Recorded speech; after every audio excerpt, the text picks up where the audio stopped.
C'est un acte de guerre qui a été préparé, organisé, planifié de l'extérieur.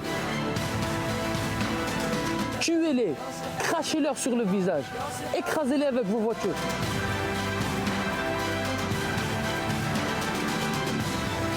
C'est un acte de guerre.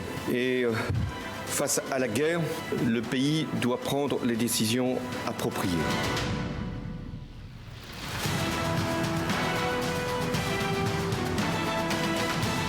It's an attack not just on the people of France, but this is an attack on all of humanity and the universal values that we share.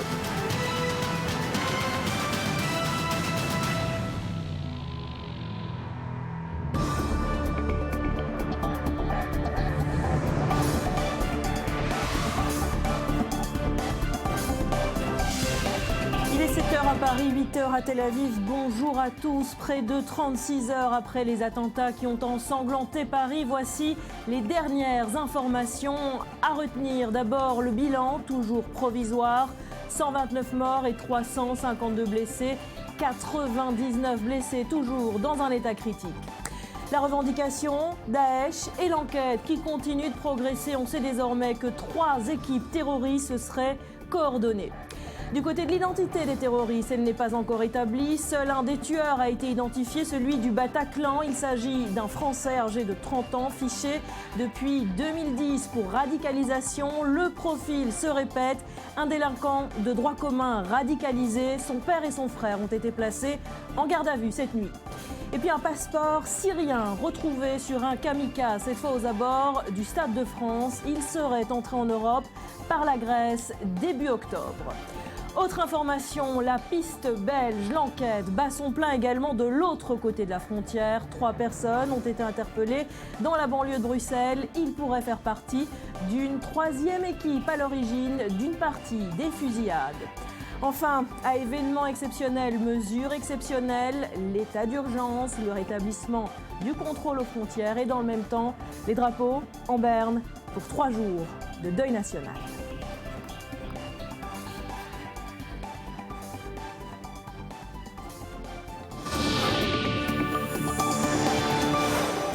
Merci d'être avec nous, édition spéciale sur i24 News. Nous sommes ensemble pour 2 heures d'information, de décryptage et d'analyse.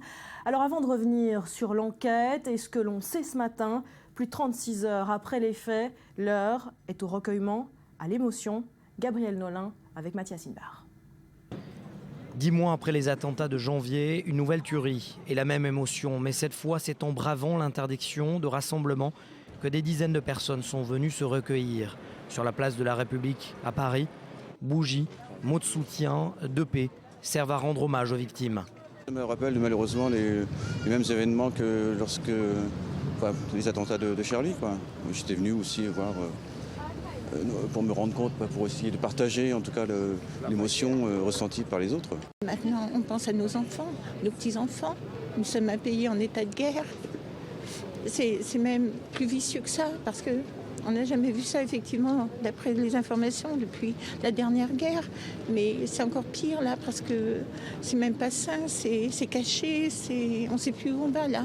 Si pour des mesures de sécurité, tout rassemblement est interdit jusqu'à jeudi, les forces de l'ordre ne bousculent pas pour autant les anonymes venus à exprimer ensemble leur peine. L'heure est donc au recueillement. Autre manifestation de solidarité, c'est long que pour faire leur don de sang, la mobilisation est telle qu'il faut parfois attendre 3 à 4 heures avant de pouvoir accéder aux camions de secouristes.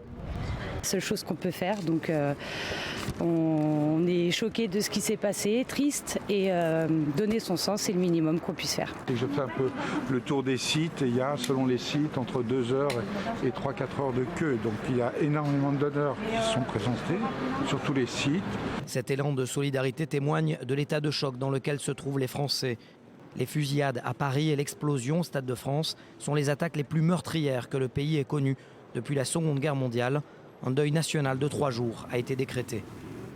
Olivier Lerner, on vous retrouve devant le Bataclan. Alors dans quel état d'esprit se réveillent les Français ce matin? C'est l'émotion, comme on l'a vu, qui l'emporte sur la colère? Oui, encore beaucoup d'émotions. Ce matin, boulevard Voltaire, je suis à quelques dizaines de mètres du Bataclan. Alors pour l'instant, il y a bien sûr encore des dizaines de journalistes dépêchés ici du monde entier. Donc on entend parler anglais, allemand, italien, suédois, russe même. Bon, cette rue, ce boulevard Voltaire, il est d'ordinaire si paisible le dimanche matin. Il y a beaucoup de commerçants juifs, beaucoup de commerçants arabes également qui se côtoient depuis des années, qui sont installés sur ce boulevard. Le dimanche matin est plutôt consacré au brunch et à la balade. Eh bien ce matin, non, je peux vous l'assurer, c'est pas du tout l'ambiance, c'est pas du tout l'envie des Parisiens, nombreux qui habitent ce quartier, fidèles à ce quartier, qui aiment ce quartier paisible, typique de Paris. Rien de tout ça. La journée est consacrée au deuil. Les cloches de Notre-Dame vont sonner. Tout à l'heure vont sonner le glas. C'est la première des 3 journées de deuil et sans doute les Parisiens, plus particulièrement les habitants de ce grand quartier de Paris, vont se recueillir. Il y a encore beaucoup de bougies par terre et des bouquets de fleurs par milliers. Alors il faut souligner, Olivier, que les marchés, les musées nationaux et même la Tour Eiffel resteront fermés ce dimanche. Est-ce que Paris est immobilisé, paralysé ce matin ? Ah oui, c'est encore le triste Paris qu'on va voir aujourd'hui avec tous les établissements publics de la ville de Paris fermés, musées, vous l'avez dit, cinéma, tous les voyages scolaires, toutes les activités scolaires des enfants ont été annulées. On retrouvera le Paris normal, je dirais, tout doucement la semaine prochaine, mais triste journée encore à venir aujourd'hui.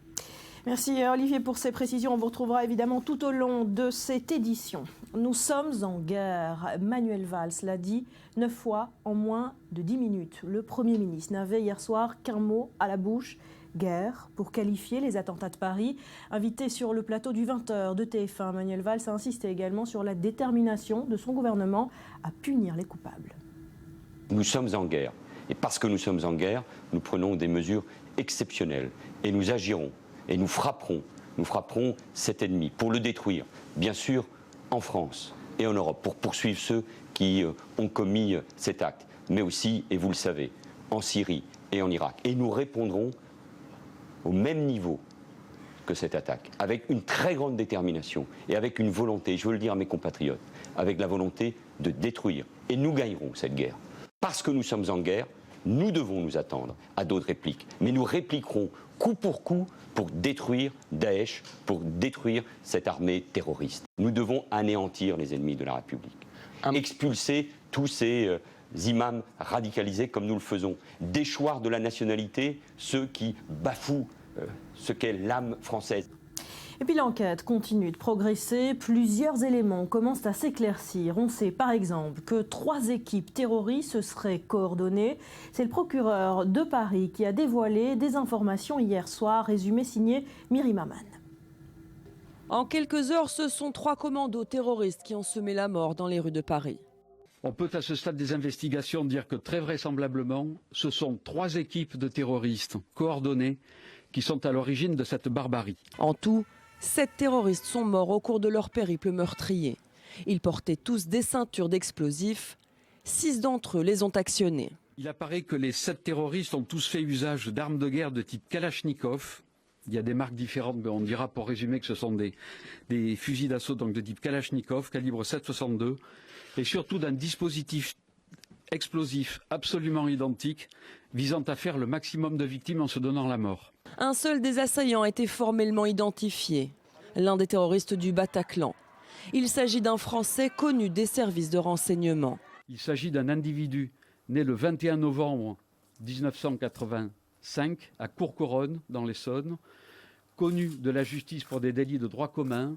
Il s'agit d'un individu qui n'avait jamais été incarcéré et qui a fait l'objet en 2010 d'une fiche S pour radicalisation, mais qui n'a par contre jamais été impliqué dans un dossier de filière ou d'association de malfaiteurs terroristes. Le père et le frère du terroriste français ont été arrêtés dans la nuit.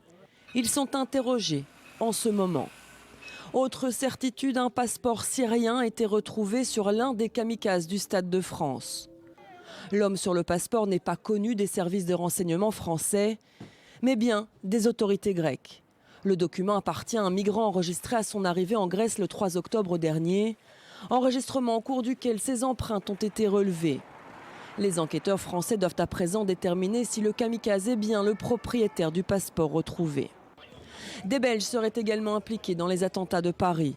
Selon des témoins, c'est à bord d'une voiture immatriculée en Belgique que les auteurs des multiples fusillades ont circulé. Ce commando n'a pas été neutralisé. Le parquet de Paris a demandé l'aide des autorités belges. Il s'agit de devoirs visant en particulier une voiture immatriculée et louée en Belgique qui a été retrouvée à proximité du Bataclan. Des perquisitions ont été menées en Belgique au cours desquelles 3 personnes ont été arrêtées. Enfin, un véhicule a été intercepté samedi près de la frontière belge. À son bord, 3 personnes, dont un Français résidant en Belgique. Il pourrait être impliqué dans les attentats de Paris. Voilà, l'enquête bat donc son plein. Également de l'autre côté de la frontière, on vient de le voir, 3 personnes interpellées dans la banlieue de Bruxelles. Ils pourraient faire partie donc d'une 3e équipe à l'origine d'une partie des fusillades dans le 11e arrondissement. Mathias, que peut-on dire de plus sur cette piste belge ce matin ? Écoutez, il y avait 3 équipes sur le sol français et la 4e, c'est celle qui aurait été arrêtée samedi matin, entre la nuit de vendredi à samedi. Il y a effectivement des perquisitions qui sont en cours à Bruxelles et dans la banlieue de Bruxelles. Ce que l'on sait, c'est qu'à bord de ce véhicule où un Français a été arrêté, j'ai pu converser avec des éléments du renseignement belge, il y aurait 2 Belges avec ce Français. Ce qui correspondrait donc à une coordination franco-belge de ces attentats. Ce que l'on sait, c'est qu'il y a eu 2 véhicules arrêtés. Également, cette Polo qui a été aperçue aux abords du Bataclan, et c'est de ce véhicule que dont sont sortis les auteurs de l'attentat du Bataclan. C'était une Polo immatriculée en Belgique. Et donc tout ce réseau-là, effectivement, selon les renseignements français et belges, aurait été coordonné entre Bruxelles et Paris. Alors on peut se poser évidemment la question suivante. Pourquoi la Belgique, terreau fertile du djihadisme ? Aussi petit soit-il, ce pays-là est aujourd'hui le plus grand pays fourvoyeur d'islamistes qui partent en Syrie. On peut annoncer le chiffre de 460. C'est énorme, Barbara, 460 Belges qui sont partis en Belgique depuis quelques années. 160 en seraient morts, 200 sont toujours sur place. 160 sont revenus. Je vous propose d'ailleurs, pour comprendre la manière dont les Belges sont embrigadés et surtout les futures générations de Belges qui se retrouvent en Irak et en Syrie, je vous propose d'écouter, c'est incroyable, je vous propose d'écouter ce garçon de 10 ans à peine. Tu veux repartir en Belgique ? Non. Pourquoi ? Qu'y a-t-il là-bas ? Des infidèles. Tu aimes l'État islamique ? Oui. Tu veux être un djihadiste ou un martyr ? Un djihadiste. Pourquoi on doit tuer les infidèles ? Parce qu'ils tuent des musulmans. Quoi, tous les Européens ? Oui, tous les Européens sont des infidèles. Que faire donc ? Comme le dit cet enfant, les Européens sont des infidèles. Pour être tout à fait complet, le matériel trouvé au sein des terroristes aurait été aussi fabriqué en Belgique, selon vraisemblablement. C'est des gilets d'explosifs de type TATP qui ont été aussi fabriqués en Belgique. C'est de l'azote et un équipement low cost, des Kalachnikov et un gilet explosif. Voilà pour la piste belge. Et puis, je vous le disais, un passeport syrien a été retrouvé sur un kamikaze aux abords du Stade de France. Il serait entré en Europe par la Grèce. On prend la direction d'Athènes où on vous retrouve Ismaël Mereghetti. Que sait-on de cet homme ? Voilà, la liaison a été coupée avec Ismaël, notre correspondant à Athènes. On va tenter de la rétablir pour comprendre qui était apparemment ce réfugié syrien. Vous êtes avec nous, Jacques Nerea, spécialiste du renseignement. Ce scénario, d'abord, de djihadistes syriens cachés peut-être parmi ces flux de migrants, de réfugiés qui gagnent l'Europe depuis plusieurs mois, c'était prévisible ? C'était plus que prévisible, il n'y a rien d'étonnant. L'État islamique l'a annoncé très clairement. Je vous rappelle quand il y a eu la scène horrifique des 21 Coptes qui avaient été égorgés sur la plage de Sirte en Libye.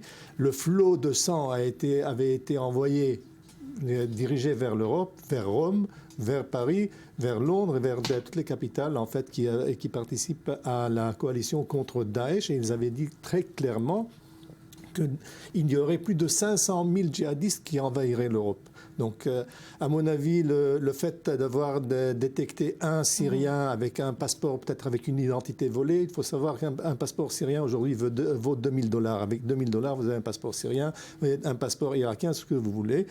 Il y a un véritable problème aujourd'hui en Europe. Les cellules dormantes sont déjà sur place, les djihadistes sont sur place, et le cerveau, en fait, qui fait travailler et qui planifie toutes ces attaques-là, se trouve toujours à Raqqa. Et c'est de là que tout commence et tout se termine. À Raqqa, donc ce projet, ces derniers attentats ont été planifiés, à mon avis, il y a quelques mois. Ce n'est pas d'hier, ce n'est pas d'avant-hier, c'est une opération très compliquée. Quelques jours. Tout à fait. Alors, ce sont les attentats les plus sanglants, les plus graves qu'ait jamais connus la France, mais les spécialistes n'ont pas été surpris. Pire encore, ces attentats, pour eux, ne seraient qu'un avant-goût de ce qui attend la France, de ce qui attend l'Europe. Est-ce que vous partagez cette analyse? Écoutez, le fait que l'État islamique voudrait nuire à la France et continuer à nuire à la France, il est certain. Mais dire aujourd'hui automatiquement que nous allons voir encore de tels événements, de tels attentats, je ne pense pas. Je pense que finalement les services français sont très capables, sont très acharnés. Et aujourd'hui, beaucoup plus, ils auront une raison de plus pour lutter contre ce fait-là. Il est clair que Daesh essaie comme Al-Qaïda à l'époque à Madrid et à Londres, de faire des éclats, des attentats dont on parlera. Où à Madrid, il y a eu 200 morts, à Londres, plus de 50 morts. Donc, à partir du moment où il y a une masse, c'est donc pour préparer quelque chose de pareil, il faut quand même avoir une base, une structure. Et sur cette structure-là, il faut tout simplement travailler. Alors pourquoi la France semble être la cible privilégiée de Daesh? Mais la France ne peut pas être impunie par rapport aux djihadistes. Elle intervient au Mali, donc elle est contre les islamistes. Elle intervient au Nigeria contre Boko Haram. Elle intervient contre le Seleka islamiste en Centrafrique. Et elle intervient aussi en Syrie et en Irak. Donc qu'est-ce qu'on s'attend? Que les islamistes ne se vengent pas? Mais c'est tout simplement c'est très clair. Il faut se préparer à ça. Le fait, c'est que ce n'est pas toujours que vous avez les renseignements qu'il faut. Et c'est là le fait. Et là, c'est que les mailles étaient trop grandes et ces trois cellules sont passées entre les mailles. Je reviens vers vous dans un instant, Jacques. Voilà, je pense que la connexion a été rétablie avec Ismaël depuis Athènes. Alors, on le disait, un passeport syrien retrouvé sur l'un des corps d'un des kamikazes près du Stade de France. Que sait-on exactement de cet homme, des papiers qu'il détenait? Oui, alors ce passeport, c'est celui d'un jeune homme syrien né en 1990 et qui serait arrivé sur l'île grecque de Léros, à 35 km des côtes turques, le 3 octobre dernier. Alors l'homme s'est présenté comme réfugié politique et ne serait pas connu des services de renseignement. Comment est-il arrivé en France? Personne ne le sait encore, d'autant que pour l'instant, aucun lien formel n'a été établi entre ce passeport et le kamikaze. La pièce d'identité aurait très bien pu être volée, ce pourrait également être un faux. Beaucoup de faux passeports syriens qui donnent accès à l'asile politique en Europe circulent. Et c'est pour cette raison que les autorités grecques ont d'ores et déjà transmis à Paris les empreintes digitales associées à ce passeport, ce qui devrait permettre très rapidement de déterminer s'il appartient ou non au kamikaze. Est-ce que la Grèce a annoncé ou compte annoncer des mesures pour restaurer un contrôle plus strict à ses frontières? Alors, aucune mesure concrète pour l'instant n'a été annoncée, mais le Premier ministre Alexis Tsipras l'a dit, le pays va poursuivre ses efforts pour identifier le plus précisément et le plus complètement possible les candidats à l'asile. C'est déjà le cas sur l'île grecque de Lesbos, l'un des principaux points d'entrée des réfugiés en Grèce. Des experts européens y sont déployés spécifiquement pour déceler les profils suspects et lutter contre les filières terroristes. Mais les moyens manquent pour couvrir toutes les frontières qui ont déjà accueilli près de 600 000 migrants en 2015. Alors, si la Grèce demande davantage de soutien de l'Union européenne pour gérer cet afflux massif, Alexis Tsipras en appelle toutefois à la raison. Je cite, « Les terroristes auront gagné s'ils transforment l'Europe en une forteresse où vivent des peuples apeurés. » Pour lui, ce ne fait aucun doute, les migrants restent les premières victimes du terrorisme. Merci Ismaël. Et on se pose évidemment la question, Jacques, comment faire pour anticiper, pour empêcher le prochain attentat? On a l'impression que cet ennemi est surpuissant, des hommes surarmés, déterminés à aller jusqu'au bout, à perdre la vie pour tuer un maximum de gens. Il ne faut pas trop exagérer non plus. Là. Ce ne sont pas des Superman, ce sont des hommes comme tous les autres. Et je dirais qu'aujourd'hui, beaucoup plus que dans le passé, les services vont se concentrer sur des nids de vipères, je dirais, des nids couverts de terroristes. Et il faudra tout simplement suivre, le trajet de l'argent, donc c'est la filière des finances, donc le financement qui est important, le trajet et la filière des armes, donc tout cela, et surtout, je dirais, contrôler les camps d'entraînement qui sont en Syrie et en Irak et en Turquie, n'oubliez pas. Merci pour ces précisions, Jacques. Et puis, le procédé des attaques commence désormais à s'éclaircir. Vous le savez, en l'espace de quelques minutes, 6 attaques simultanées vendredi soir. Le récit de Myriam Aman. Le 7 janvier, les frères Kouachi se rendent au siège du Charlie Hebdo. Ils tuent 12 personnes à la Kalachnikov. Le surlendemain, retranchés dans une entreprise de Damartin en Goële, les 2 hommes sont abattus par le GIGN.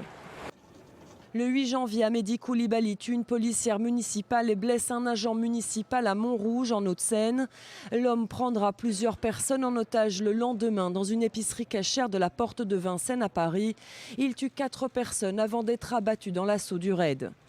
En février, un homme s'en prend à 3 militaires postés devant un centre communautaire à Nice. En avril, Sid Ahmed Glam, étudiant algérien, est arrêté en possession d'armes de guerre après avoir tué une jeune femme alors qu'il préparait un attentat contre une église de Villejuif en banlieue sud de Paris.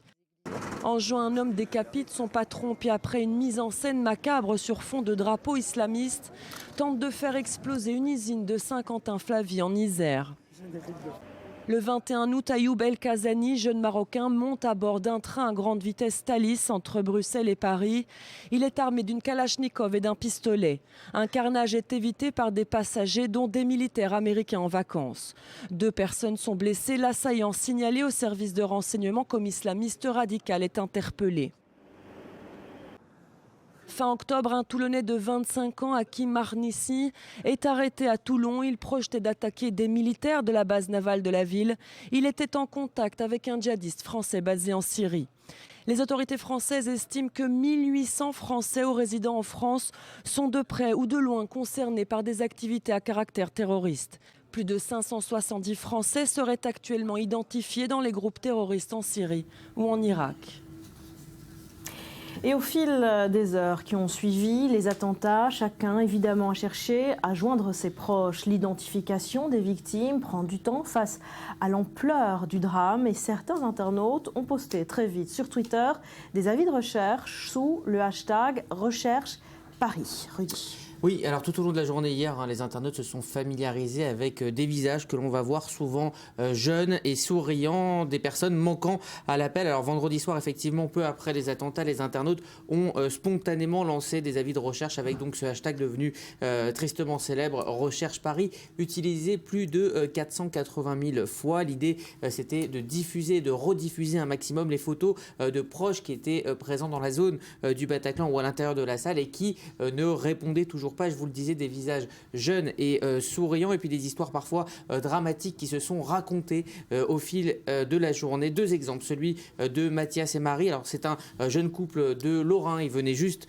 de s'installer sur Paris, ils n'avaient pas donné signe de vie depuis vendredi soir. Toute la journée hier, leurs parents et leurs proches se sont mobilisés sur les réseaux sociaux pour les retrouver via Twitter avant de malheureusement apprendre leur mort et de l'annoncer aux internautes dans la soirée. Autre photo symbole, celle de Gilles et Marianne. Elle a été prise et postée sur Instagram quelques instants avant la tuerie du Bataclan, peut-être 20 minutes, une photo de bonheur simple de 2 jeunes gens tout simplement en train de siroter une bière avant leur concert. Alors sur Instagram, ce selfie a suscité 5000 likes, 3000 commentaires en toutes les langues venues du monde entier. Alors Marianne a été récupérée saine et sauve par les parents de Gilles à la cellule psychologique du 11e. Par contre, on est toujours sans nouvelles de Gilles que vous voyez sur cette photo.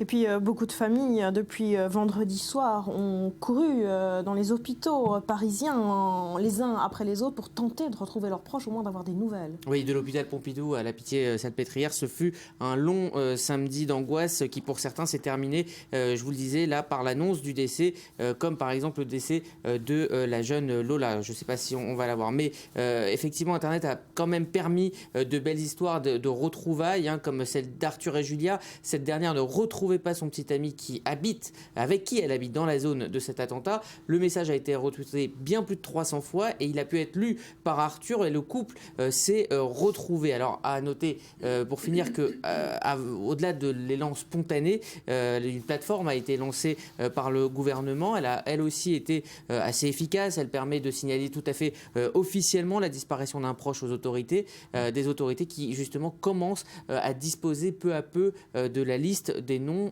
des morts et des blessés et qui aiguillent de plus en plus les familles. Mais il faut dire que l'identification reste difficile étant donné que beaucoup, dans la bousculade et dans la panique, ont perdu leurs papiers, puis certains ne les avaient tout simplement pas sur eux. Donc cette journée de dimanche va encore livrer son lot de drames, mais aussi son lot de retrouvailles. Voilà, lente et difficile l'identification des victimes. Merci Rudy. Du côté de la presse française, plusieurs sorties exceptionnelles en ce dimanche dues aux événements. Bien sûr, la presse d'une France en deuil, et donc édition spéciale, bien sûr. En deuil, c'est la une de l'équipe, une équipe choquée, endeuillée, après les effroyables attaques terroristes à Paris. L'émotion s'est emparée de la France et du monde entier, dit-on, sur l'édition de ce dimanche du journal sportif.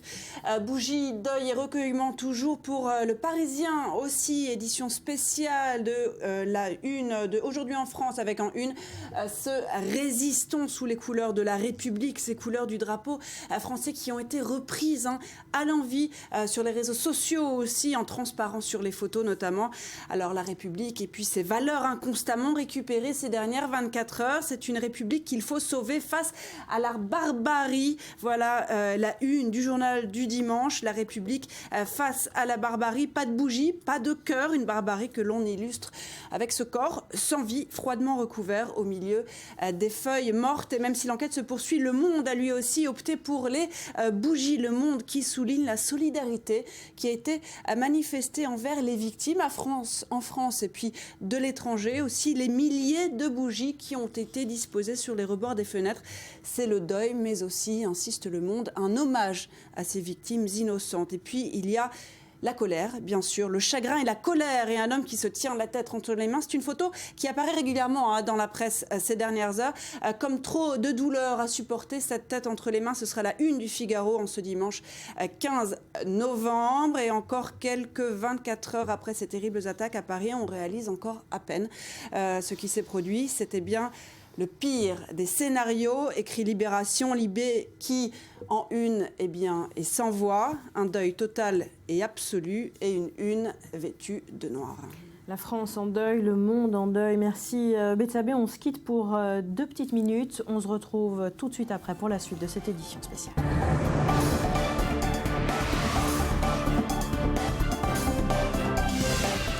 Près de 36 heures après les attentats qui ont ensanglanté Paris, nous sommes en édition spéciale et voici les dernières informations à retenir. D'abord, le bilan, toujours provisoire, 129 morts et 352 blessés, 99 toujours dans un état critique ce matin.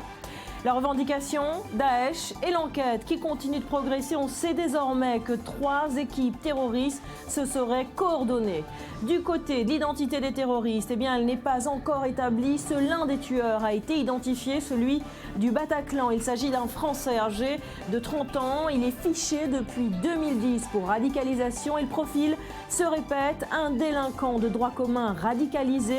Son père et son frère ont été placés en garde à vue cette nuit. Et puis un passeport syrien retrouvé cette fois sur un kamikaze aux abords du Stade de France. Il serait entré en Europe par la Grèce début du mois d'octobre. Autre information, la piste belge, l'enquête bat son plein également de l'autre côté de la frontière. 3 personnes ont été interpellées dans la banlieue de Bruxelles. Ils pourraient faire partie d'une 3e équipe à l'origine d'une partie des fusillades. Enfin, à événements exceptionnels, mesures exceptionnelles, l'état d'urgence, le rétablissement du contrôle aux frontières et dans le même temps, les drapeaux en berne pour 3 jours de deuil national.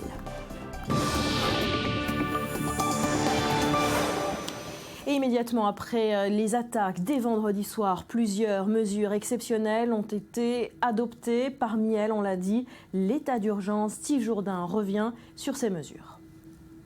À situation exceptionnelle, mesure exceptionnelle. La plus drastique d'entre elles ne s'est pas fait attendre. L'état d'urgence a été décrété par les autorités françaises. L'état d'urgence sera décrété, ce qui veut dire que certains lieux seront fermés, la circulation pourra être interdite et il y aura également des perquisitions qui pourront être décidées dans toute l'Île-de-France.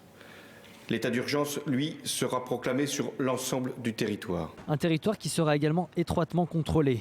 Déjà prévu dans l'optique de la COP21, la suspension partielle des accords de Schengen a été annoncée par le gouvernement. Prévue par les textes en cas de circonstances exceptionnelles, les frontières seront ainsi contrôlées de manière systématique. Les points de passage aéroportuaires, routiers et maritimes seront ainsi renforcés. La seconde décision que j'ai prise, c'est la fermeture des frontières. Nous devons nous assurer que personne ne pourra rentrer pour commettre quelque acte que ce soit. Et en même temps que ceux qui auraient pu commettre les crimes qui sont hélas constatés puissent également être appréhendés s'ils devaient sortir du territoire. Sur la région Île-de-France, les portes des établissements scolaires et universitaires resteront fermées aujourd'hui, tout comme les musées et salles de spectacle. Du côté des hôpitaux de Paris, en première ligne depuis les attaques et l'afflux des blessés, la mobilisation est maximale. Le plan blanc a été déclenché par l'assistance publique. Seules les opérations indispensables sont maintenues. Le personnel hospitalier est sur le qui-vive. Autre mesure, la préfecture de police de Paris a interdit toute manifestation sur la voie publique jusqu'à jeudi midi prochain. Une décision très forte, symbole de la crainte d'une éventuelle nouvelle attaque. En janvier, les marches républicaines s'étaient déroulées 3 jours après l'attentat de Charlie, 24 heures seulement après l'attentat de l'Hypercacher. Voilà, et on vous retrouve, Olivier Lerner, vous êtes devant le Bataclan à Paris. À vos côtés, Arash Derhambarch, conseiller municipal de Courbevoie. Olivier, vous me recevez? Oui, Arash, vous n'êtes pas là par hasard ce matin. Vous êtes venu rendre hommage en quelque sorte à l'un de vos amis qui malheureusement a été visé par les terroristes. Qu'est-ce que vous pouvez nous dire aujourd'hui? Qu'est-ce que vous ressentez?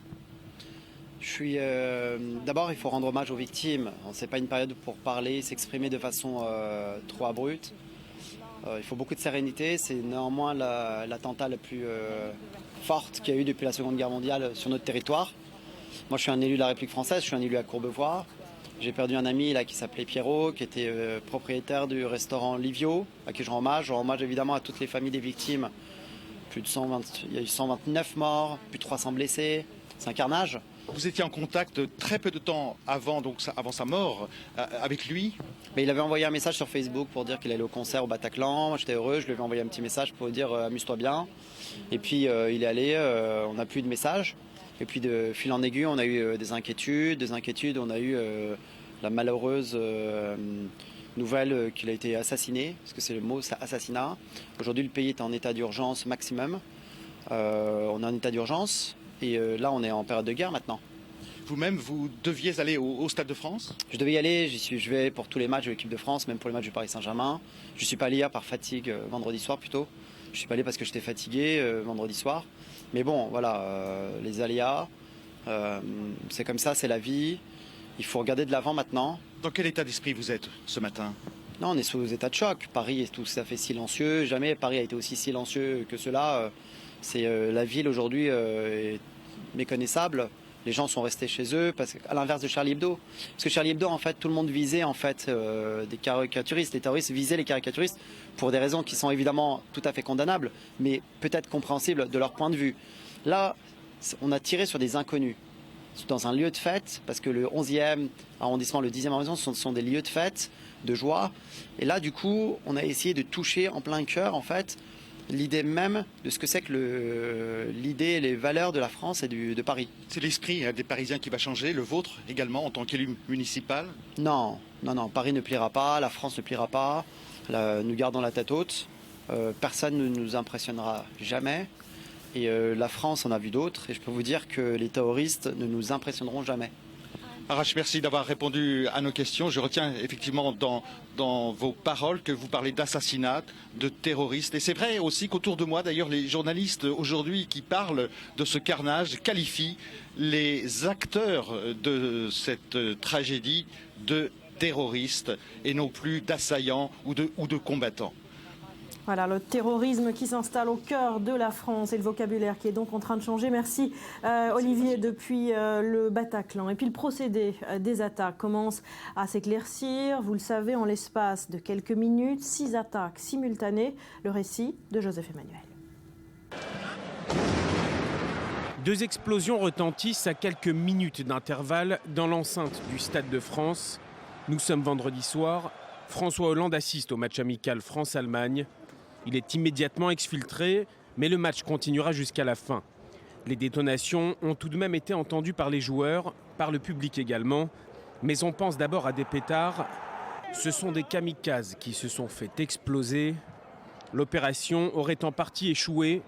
On compte 1 mort dans cette attaque.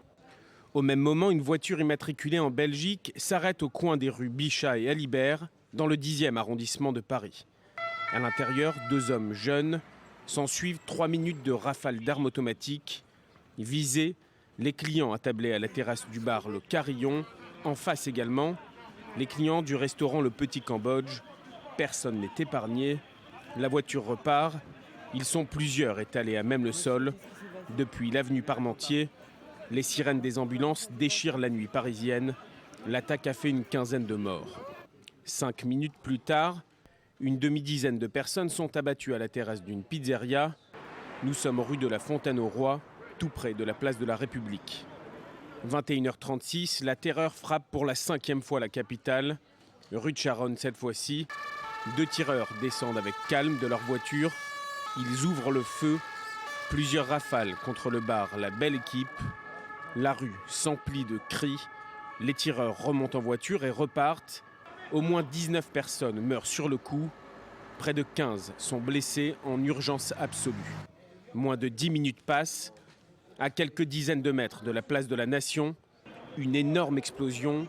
Le terroriste s'est fait exploser sans faire de victimes. Mais le pire reste à venir.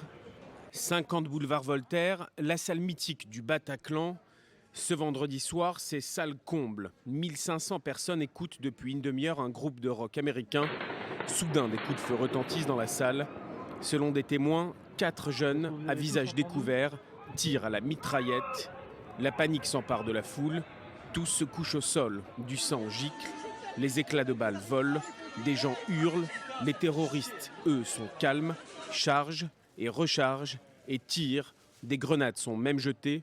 On se cache comme l'on peut. Ceux qui sortent leur portable pour filmer sont tués sur le coup. Certains sont touchés en pleine tête. Une scène de cauchemar. Une porte s'ouvre sur la droite de la scène. Des dizaines de personnes se ruent dans les escaliers et attendent. Scène surréaliste à l'arrière du bâtiment. Certains s'accrochent aux fenêtres. Des blessés agonisent de longues minutes à même le sol. On s'entraide comme on peut. 1 heure après le début de la fusillade, seuls quelques pompiers sont sur les lieux. On s'est cachés pendant 2 heures, à 25 dans une pièce, les uns sur les autres recroquevillés, à entendre tous les coups de Kalachnikov, les gens comme si les gens se faisaient torturer, les gens avaient mal parce que se faisaient tirer dessus. C'était une boucherie, c'était un carnage, des gens morts partout et voilà. À 23h30, François Hollande décrète l'état d'urgence sur l'ensemble du territoire français. 1 heure plus tard, l'assaut est donné à l'intérieur du Bataclan. Les 3 terroristes déclenchent leur ceinture d'explosifs. Le président de la République se rendra sur place pour voir, dit-il, ce que les barbares ont commis. Il s'exprimait ce samedi. C'est un acte de guerre qui a été préparé, organisé, planifié de l'extérieur et avec des complicités intérieures que l'enquête permettra d'établir. Ces 7 attaques simultanées sont les pires que la France ait connues. Ce samedi matin, Paris se réveille meurtri, mais Paris reste debout. Et l'enquête continue de progresser. Plusieurs éléments commencent à s'éclaircir. On sait par exemple que 3 équipes terroristes se seraient coordonnées. Le procureur de Paris a dévoilé ces informations hier soir. Je vous propose de l'écouter. L'interpellation des 3 individus qui avaient été interpellés ce matin, interpellation sur laquelle je ne souhaite pas à ce stade m'exprimer davantage pour préserver les opérations de perquisition qui sont en cours, qui sont en train d'être effectuées en Belgique.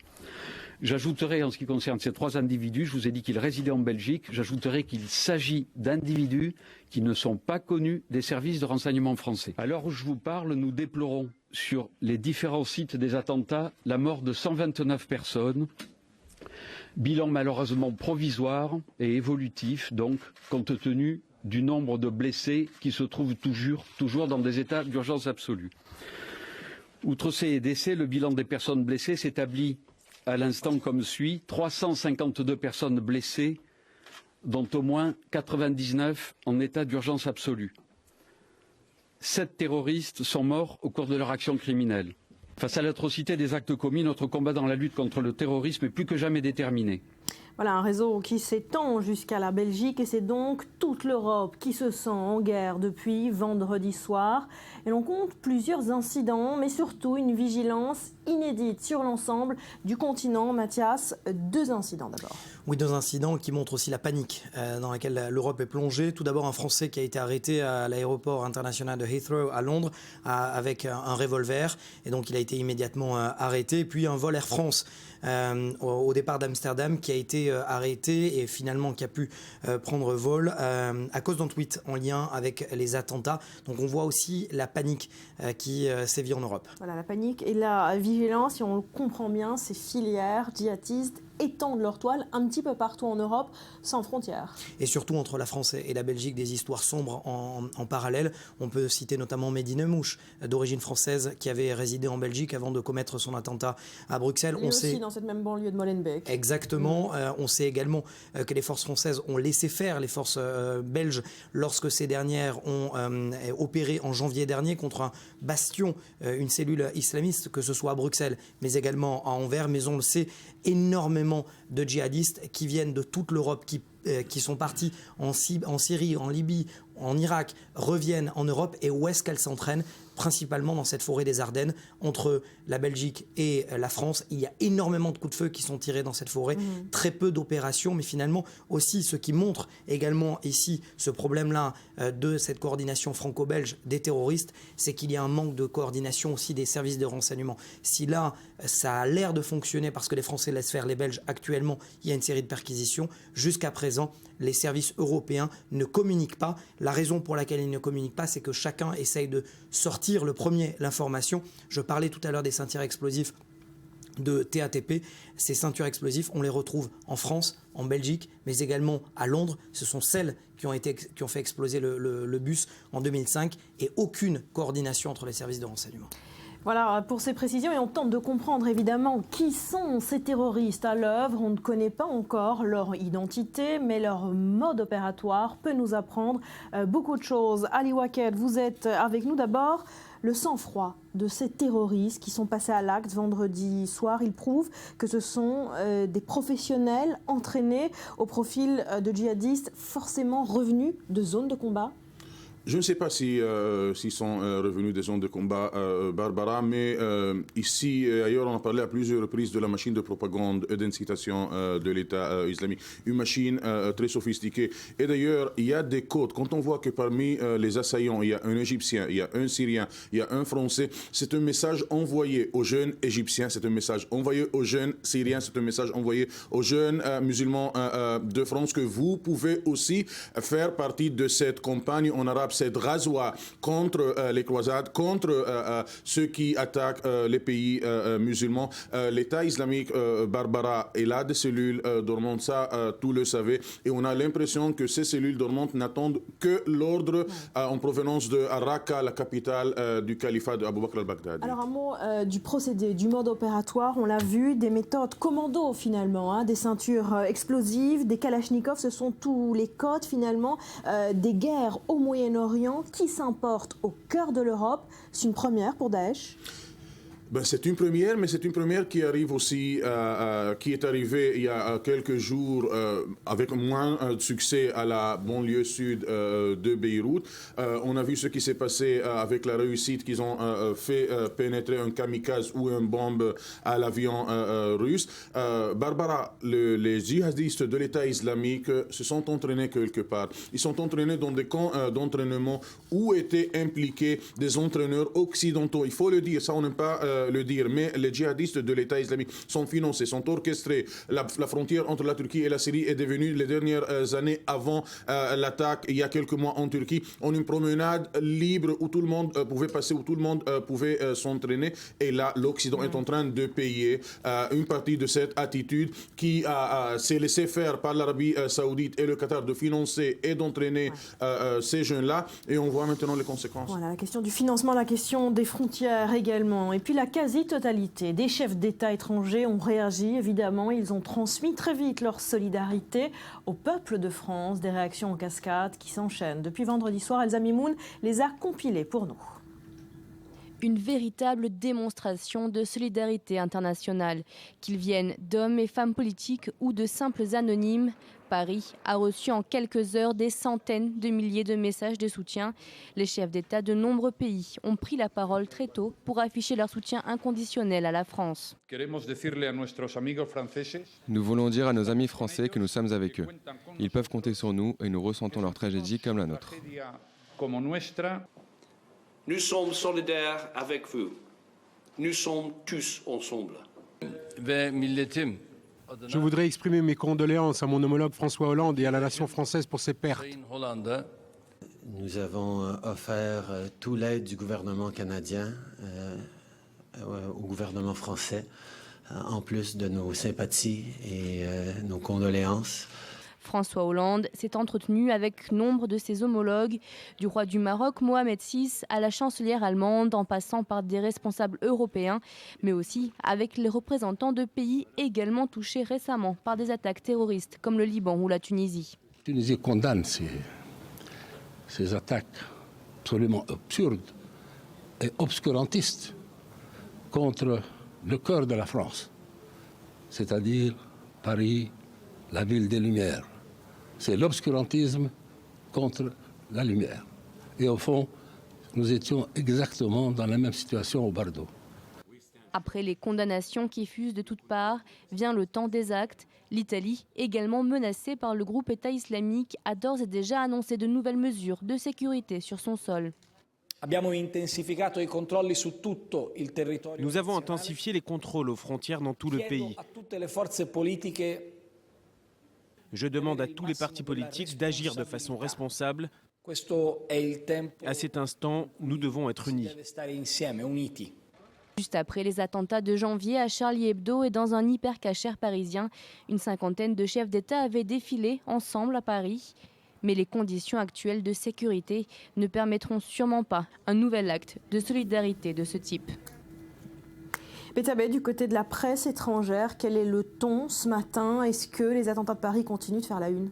Alors, ils occupent encore une très large place dans la presse au-delà des frontières de l'Hexagone, qui fait encore la une de la plupart des journaux.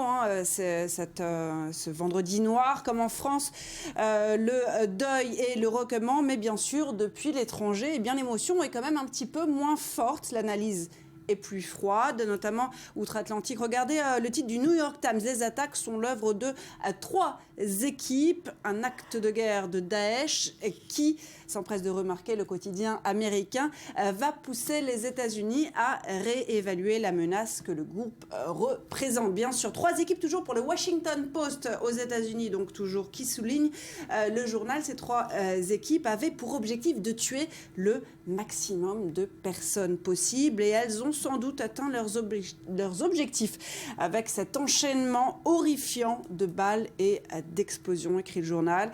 Alors en Europe, eh bien, la proximité laisse place quand même à l'émotion et la solidarité est omniprésente. Ainsi, le Télégraphe semble presque lui aussi en deuil. Le quotidien britannique illustre la une de sa page internet avec donc cette tour Eiffel dans le noir, quelques lumières seulement au pied de la tour Eiffel, tandis que le Guardian de son côté toujours en Grande-Bretagne, a choisi de publier, regardez, des photos de victimes, même s'il suit le dossier de près, lui aussi. Omar Ismail Mustafa, voilà l'un des terroristes qui a été identifié, annonce-t-il en une. Un Parisien de 29 ans, en une de El País, en Espagne à présent. L'Espagne qui a choisi cette illustration de la police scientifique en train de relever des empreintes au café de la Bonne Bière. Illustration, un mi-chemin entre le besoin de vérité d'un côté et puis l'horreur des attaques que l'on reconnaît de l'autre. El País qui fait témoigner d'ailleurs dans son article aussi bien les héros que les victimes de l'horreur. Comme l'horreur symbolique de cette fenêtre. Regardez, fenêtre brisée en une de la Repubblica et ses fleurs prises au piège. Le quotidien italien qui qualifie ce 13 novembre non seulement de 11 septembre européen, mais aussi d'attaque à la démocratie, à l'Europe tout entière. C'est une attaque contre nous tous. C'est ce que déclare Ezio Mauro, le directeur de la Repubblica. Voilà, émotion vive en Europe. Qu'en est-il des États-Unis? Bonjour David Benaïm, notre correspondant à New York. Comment réagissent les Américains un peu moins de 2 jours après ces attaques? Certains l'ont baptisé le 9/11 français. Nous sommes tous français. C'est ce que ressentent les Américains ce matin? L'écho du 11 septembre est clairement dans tous les esprits. La presse américaine ne s'y est pas trompée. Certaines unes imprimant Paris 11-13, 11-13 comme pour marquer l'histoire. Les Américains ont fait preuve d'une solidarité incroyable. De nombreux Français m'ont rapporté, je l'ai vécu moi-même, de simples messages de compassion et de résilience à notre égard, de la part d'inconnus dans la rue ou dans le métro, dès qu'ils nous entendent parler avec notre accent si distinctif. On a également entendu beaucoup de Marseillaises à New York, en prélude à la représentation de la Tosca au Metropolitan Opera, et devant tous les consulats de France, à Miami, Boston ou Los Angeles, où les rassemblements citoyens se sont multipliés. Enfin, il faut noter 2 instants de télé étonnants hier soir. Le moment de silence qui a précédé le débat démocrate en soutien à la France et aux familles des victimes, et le show Saturday Night Live qui a commencé son émission en français avec ses mots de réconfort. Paris, c'est la ville lumière. Ici à New York, nous savons que cette lumière ne s'éteindra jamais. On vous envoie tout notre soutien et notre amour. C'est donc une Amérique très émue qui n'oublie pas ce qu'elle a traversé. Et puis du côté de Barack Obama, très rapidement après les attentats, il a proposé son aide, offert son soutien aux Français. Concrètement, ça veut dire quoi? Ça va se traduire comment? Concrètement, par une collaboration élargie entre les agences d'intelligence des 2 pays. Le FBI a annoncé qu'une équipe d'agents allait se rendre en France aujourd'hui pour assister les autorités dans leur investigation. Les États-Unis proposent de partager leurs années d'expérience et les milliards de dollars investis par le Patriot Act, notamment toutes les technologies développées pour recueillir les signaux d'alarme afin de prévenir les attaques terroristes, les logiciels de reconnaissance faciale par exemple, qui sont des outils du quotidien ici depuis le 11 septembre et que les Américains sont prêts à partager si la législation française sur les libertés civiles évolue. David, est-ce que ces événements pourraient marquer un tournant dans les opérations de la coalition en Syrie, une coalition menée par les États-Unis dont la France fait évidemment partie, une des raisons pour lesquelles elle a été attaquée? Selon la Maison-Blanche, Barack Obama souhaiterait créer une coalition élargie pour se joindre au combat. Il a prévu de réunir son Conseil de sécurité nationale dès son retour du G20. Le tournant devrait avoir lieu surtout dans la lutte contre les actions du Daesh à l'extérieur des frontières de l'Irak et de la Syrie. Après les 3 attaques du Sinaï, de Beyrouth et de Paris, les chefs d'État de la coalition prennent conscience que la menace est plus vaste. Mais l'influence de Barack Obama est affaiblie. Il proclamait le matin même, avant les attaques de Paris, qu'ISIS était diminué et que la coalition gagnait du terrain. Il a clairement perdu de sa crédibilité ici sur sa capacité à combattre l'État islamique. Et ça va se ressentir sur la campagne présidentielle, notamment par une potentielle prise de distance des candidats démocrates envers leur président. Alors, David, vous parliez du 11 septembre à la française. On se souvient du Patriot Act aux États-Unis, immédiatement adopté après ce 11 septembre. Est-ce que ces craintes sécuritaires ressurgissent encore une fois aux États-Unis? Est-ce que Barack Obama serait en train d'envisager de resserrer les mesures sécuritaires aux frontières et à l'intérieur du pays? Aux frontières, les mesures sont déjà très strictes à l'intérieur du pays. On a vu tout le week-end de nombreuses forces de police se réunir. Il y a 1500 policiers, la force de la police de New York qui est équipée justement sur le jour d'attentat qu'a vécu Paris s'est réunie. On a pu les voir vraiment clairement sur Times Square. À Los Angeles, le chef de la police a également déclaré un état d'alarme. En général, toutes les agences de sécurité ici sur le territoire américain se sont réunies pour consolider la sécurité et notamment contre les actes terroristes. Merci David. Depuis New York, nous sommes en ligne avec Christian Mallard, notre consultant diplomatique. On parlait, Christian, il y a un instant des opérations en Syrie. Alors quelle va être la réaction de la France à ces attentats? On parlait d'un 11 septembre français. Est-ce que François Hollande va faire comme George Bush, c'est-à-dire attaquer? Oui, je pense que, vous savez, jusqu'à présent, François Hollande, avec son ministre de la Défense, Jean-Yves Le Drian, avait procédé à un certain nombre d'attaques très ciblées, en particulier sur la ville de Raqqa, où d'après les informations dont disposent les Américains, les Français et d'autres, se trouve un certain nombre de Français, de jeunes Français, dont certains qui ont perpétré les attentats en France, et qui sont enrôlés par l'État islamique. Donc quand on entend les propos de François Hollande qui dit « on va mener une guerre impitoyable avec ces gens-là, avec ces barbares, ces terroristes », et qu'on entend hier encore Manuel Valls qui relaie ce discours en disant « nous allons vraiment les combattre, les éradiquer en France, en Europe, en Irak, en Syrie », il y a vraiment une détermination dont on ne doit pas douter. Maintenant, il est clair qu'il va falloir harmoniser les positions entre la France, les États-Unis, qui travaillent beaucoup ensemble, et puis rentre dans la danse, et je pense que c'est important de le mentionner, les Russes. Je pense que les Russes sont prêts, les Russes ne veulent plus entendre parler des terroristes, ils disent il faut s'en débarrasser, ils n'ont pas la place sur cette terre. Donc on voit bien qu'il y a aussi un Vladimir Poutine qui a été très marqué par l'attentat qui a été perpétré contre l'avion russe récemment à Sharm el-Sheikh en Égypte, et qui aussi est déterminé à aller de l'avant. Je pense qu'ici il y a une véritable coordination, et les Français sont prêts à ça. S'il y a une véritable coordination entre les Français, les États-Unis, la Russie et d'autres pays de l'Europe de l'Ouest, enfin les partenaires de l'Occident, les choses peuvent aller beaucoup plus vite dans la tentative d'éradication, en tout cas, de l'État islamique. Merci pour ces précisions, Christian Mallard. Voilà, on va se quitter pour 2 petites minutes. On se retrouve juste après pour la suite de cette édition spéciale.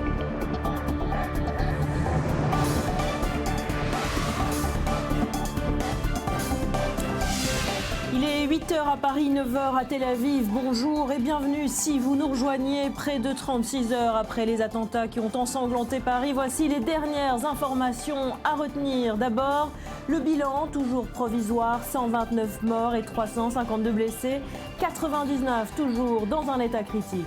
La revendication, Daesh et l'enquête qui continue de progresser. On sait désormais que 3 équipes terroristes se seraient coordonnées. Du côté de l'identité des terroristes, elle n'est pas encore établie. Seul un des tueurs a été officiellement identifié, celui du Bataclan. Il s'agit d'un Français âgé de 30 ans, fiché depuis 2010 pour radicalisation.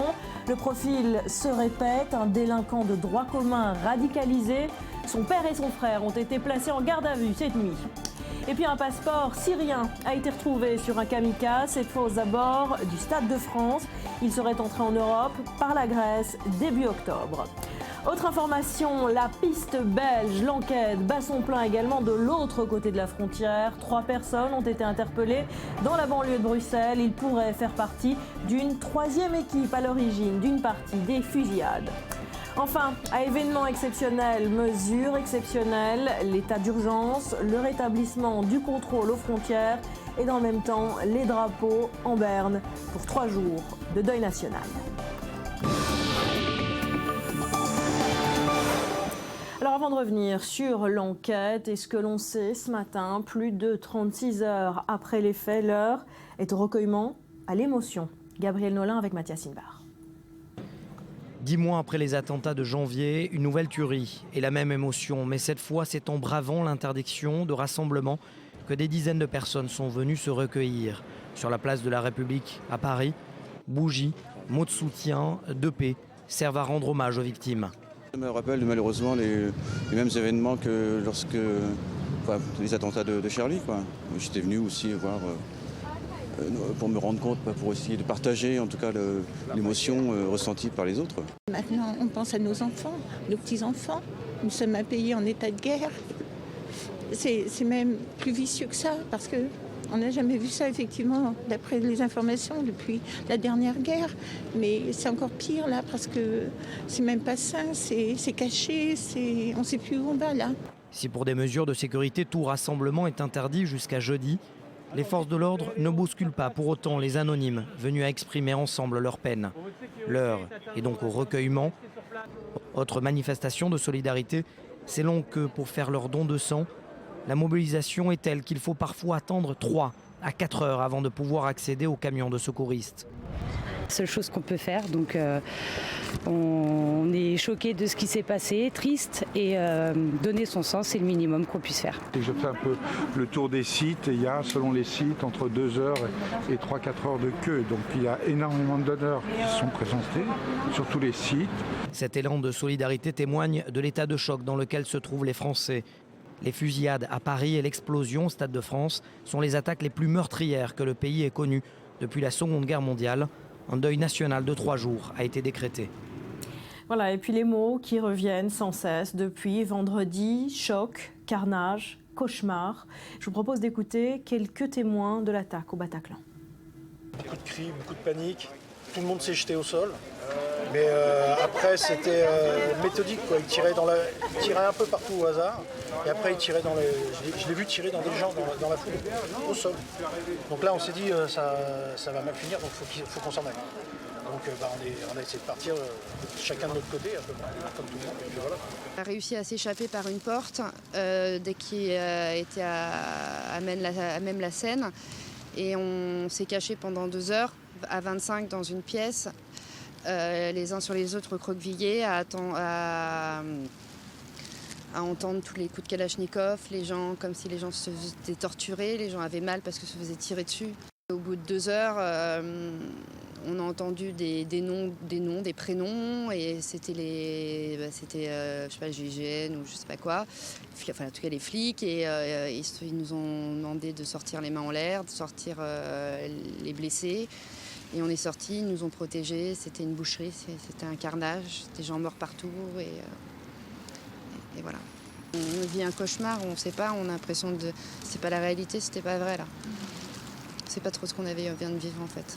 Et puis là, voilà, moi je sais qu'il n'y a que des bruits de balles qui retentissent dans ma tête. Et de carnage. Ça a pétaradé partout, on a essayé de se sauver, et voilà quoi.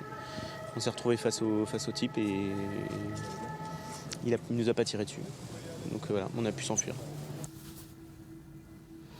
Et on tente à présent de comprendre comment vont réagir les Français. Est-ce que ces terroristes cherchent à transformer la France en un champ de bataille alors qu'elle abrite les plus grosses communautés musulmanes et juives d'Europe? Le but des terroristes est-il de susciter une montée du racisme afin de déstabiliser la France? Vous êtes avec nous, Maxime Lemaine, depuis Paris. Est-ce qu'il y a, par ces attaques, une volonté de cliver la société française, d'encourager la stigmatisation de la communauté musulmane? Alors ce qu'on peut dire, c'est que de toute façon, depuis les précédentes attaques de Charlie Hebdo, la communauté musulmane est d'ores et déjà stigmatisée en France.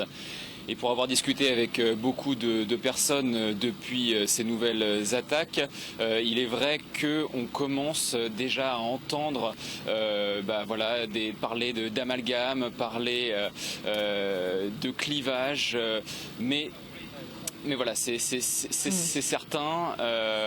Les Français, en tout cas, continuent de sortir, continuent de se montrer, continuent de discuter et veulent montrer qu'ils n'ont pas peur. Mais oui, cette ambiance de clivage existe.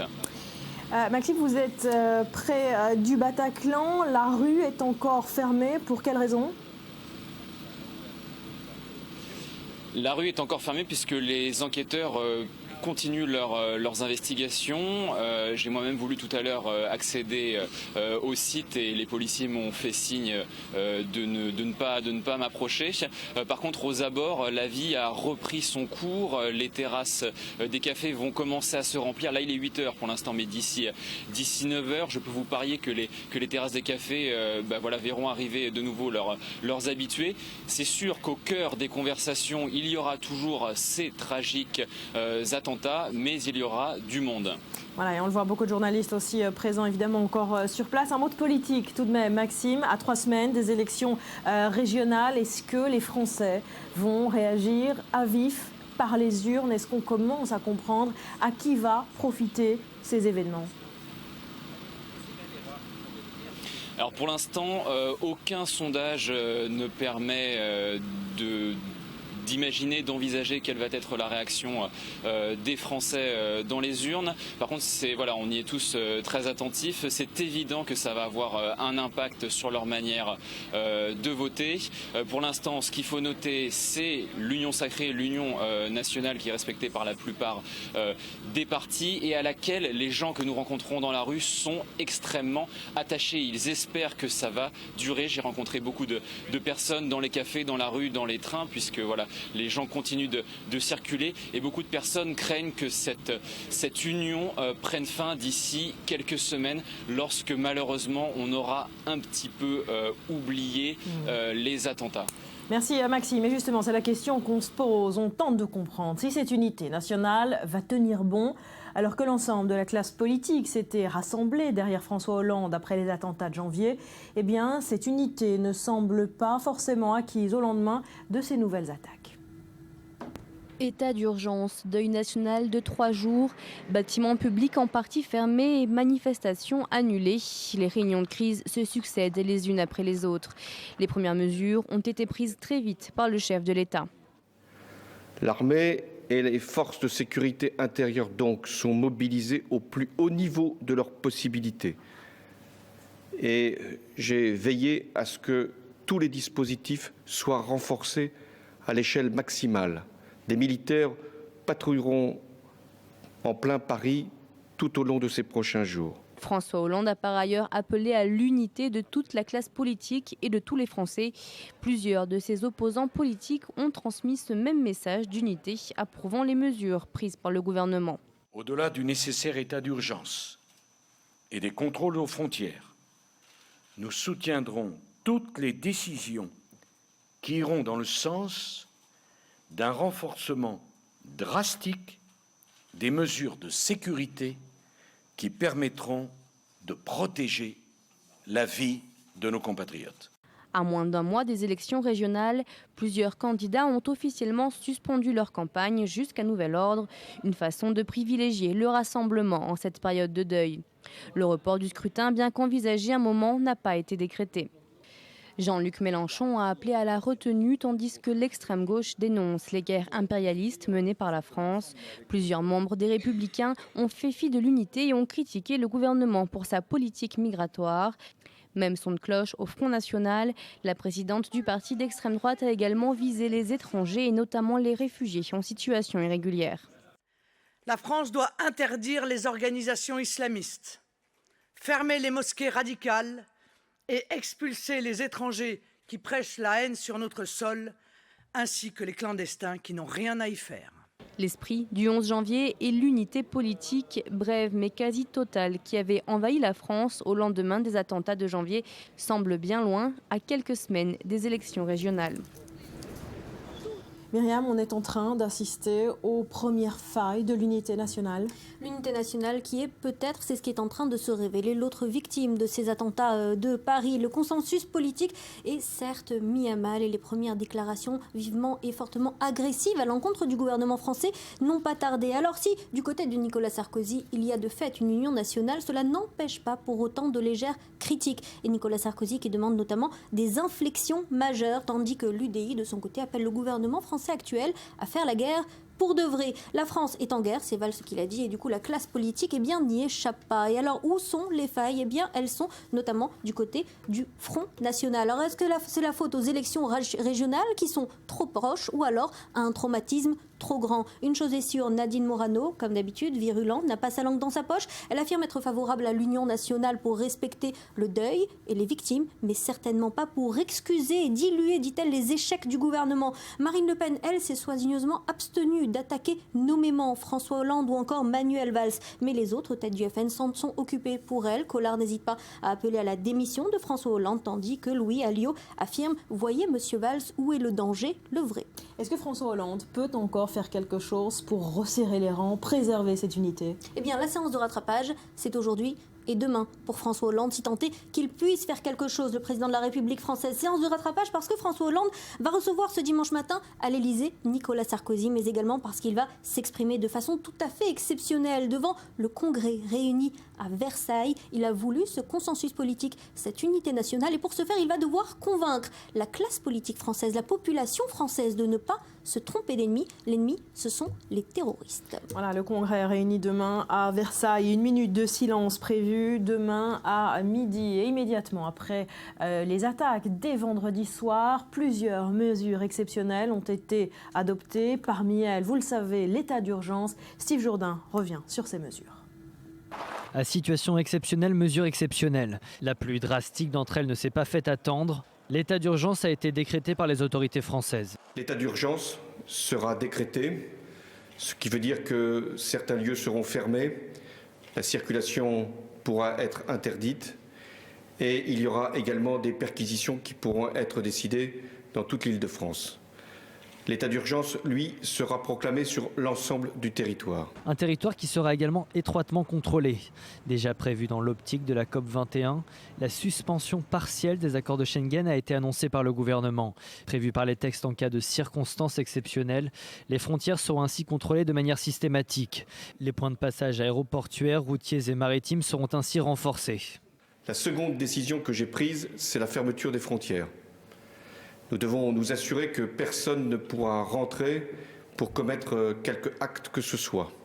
Et en même temps que ceux qui auraient pu commettre les crimes qui sont hélas constatés puissent également être appréhendés s'ils devaient sortir du territoire. Sur la région Île-de-France, les portes des établissements scolaires et universitaires resteront fermées aujourd'hui, tout comme les musées et salles de spectacle. Du côté des hôpitaux de Paris, en première ligne depuis les attaques et l'afflux des blessés, la mobilisation est maximale. Le plan blanc a été déclenché par l'assistance publique. Seules les opérations indispensables sont maintenues. Le personnel hospitalier est sur le qui-vive. Autre mesure, la préfecture de police de Paris a interdit toute manifestation sur la voie publique jusqu'à jeudi midi prochain. Une décision très forte, symbole de la crainte d'une éventuelle nouvelle attaque. En janvier, les marches républicaines s'étaient déroulées 3 jours après l'attentat de Charlie, 24 heures seulement après l'attentat de l'Hypercacher. Voilà, nous sommes en ligne avec Pierre Martinet, spécialiste du terrorisme. Et on se pose évidemment la question avec vous, comment arrêter à temps ces djihadistes? Un profil est désormais connu, il s'agit de l'un des terroristes du Bataclan et c'est un profil qui se répète en France. C'est un délinquant, il habitait en banlieue, fiche S, il est passé par la case prison pour délinquance, radicalisation. Comment fait-on pour arrêter ces jeunes ? Alors, je crois qu'il n'est pas passé par la case prison. Il a un casier, effectivement. Ah oui, il a un casier, oui, excusez-moi. En revanche, pour arrêter pour essayer, parce qu'aujourd'hui, le constat est clair, c'est un échec total sur la prévention et ça laisse, on n'a pas su arrêter cet attentat de masse qu'on craignait depuis des années. Les forces d'intervention, police, gendarmerie, ont travaillé sur ce sujet-là depuis les attentats de Bombay, et après il y a eu le Kenya, et donc on craignait ce genre d'attentat, et on savait que ça allait se passer parce qu'on était de plus en plus menacés. Or, on pêche encore et toujours sur la prévention parce qu'on refuse en France de s'attaquer à l'essence même de toutes ces attaques et de toutes ces personnes, c'est l'idéologie salafiste. En France, on laisse proliférer le salafisme depuis des années. Nous sommes submergés par ces gens-là. En France, en Europe, en Belgique, en Allemagne, et c'est un réel problème. On ne s'attaque pas aux causes, on essaye petit à petit. Alors justement, sur les jambes de bois, Pierre Martinet, s'attaquer aux causes, quand Manuel Valls déclare hier sur TF1, nous répliquerons coup pour détruire Daesh. Elle est là la solution, s'en prendre à ces djihadistes à la source, en Syrie? Elle n'est pas que là la solution, madame. Effectivement, il faut répliquer. Juste pour information, Manuel Valls, il disait déjà la même chose en janvier. Il disait la même chose en janvier, on est en guerre. Un an après, il vient nous dire qu'on est en guerre. On a compris qu'on était en guerre. On est dans un état de guerre. Il faut prendre des mesures qui correspondent à cet état de guerre, c'est-à-dire identifier, localiser tous ceux qui nous menacent. Les mesures qu'il va prendre expulser des imams qui prêchent le djihad, ça ne sert à rien. Déchoir de nationalité française, ça ne sert à rien parce qu'ils continueront à nous menacer, ils continueront à nous attaquer. Il faut les neutraliser. Il y a cette partie-là, la partie, on va dire, qui traite uniquement le djihad, mais il y a aussi, en amont, il y a la partie idéologique et aussi il y a la partie financière. Il faut enfin prendre des mesures ou changer notre attitude avec les pays du Golfe qui financent et qui approuvent ce djihad. Donc là on est toujours dans le flou absolu en France.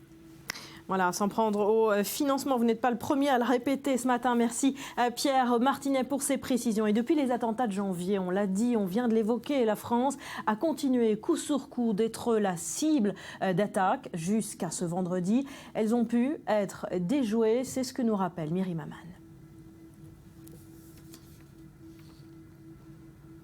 Voilà, on va... Le 7 janvier, les frères Kouachi se rendent au siège de Charlie Hebdo.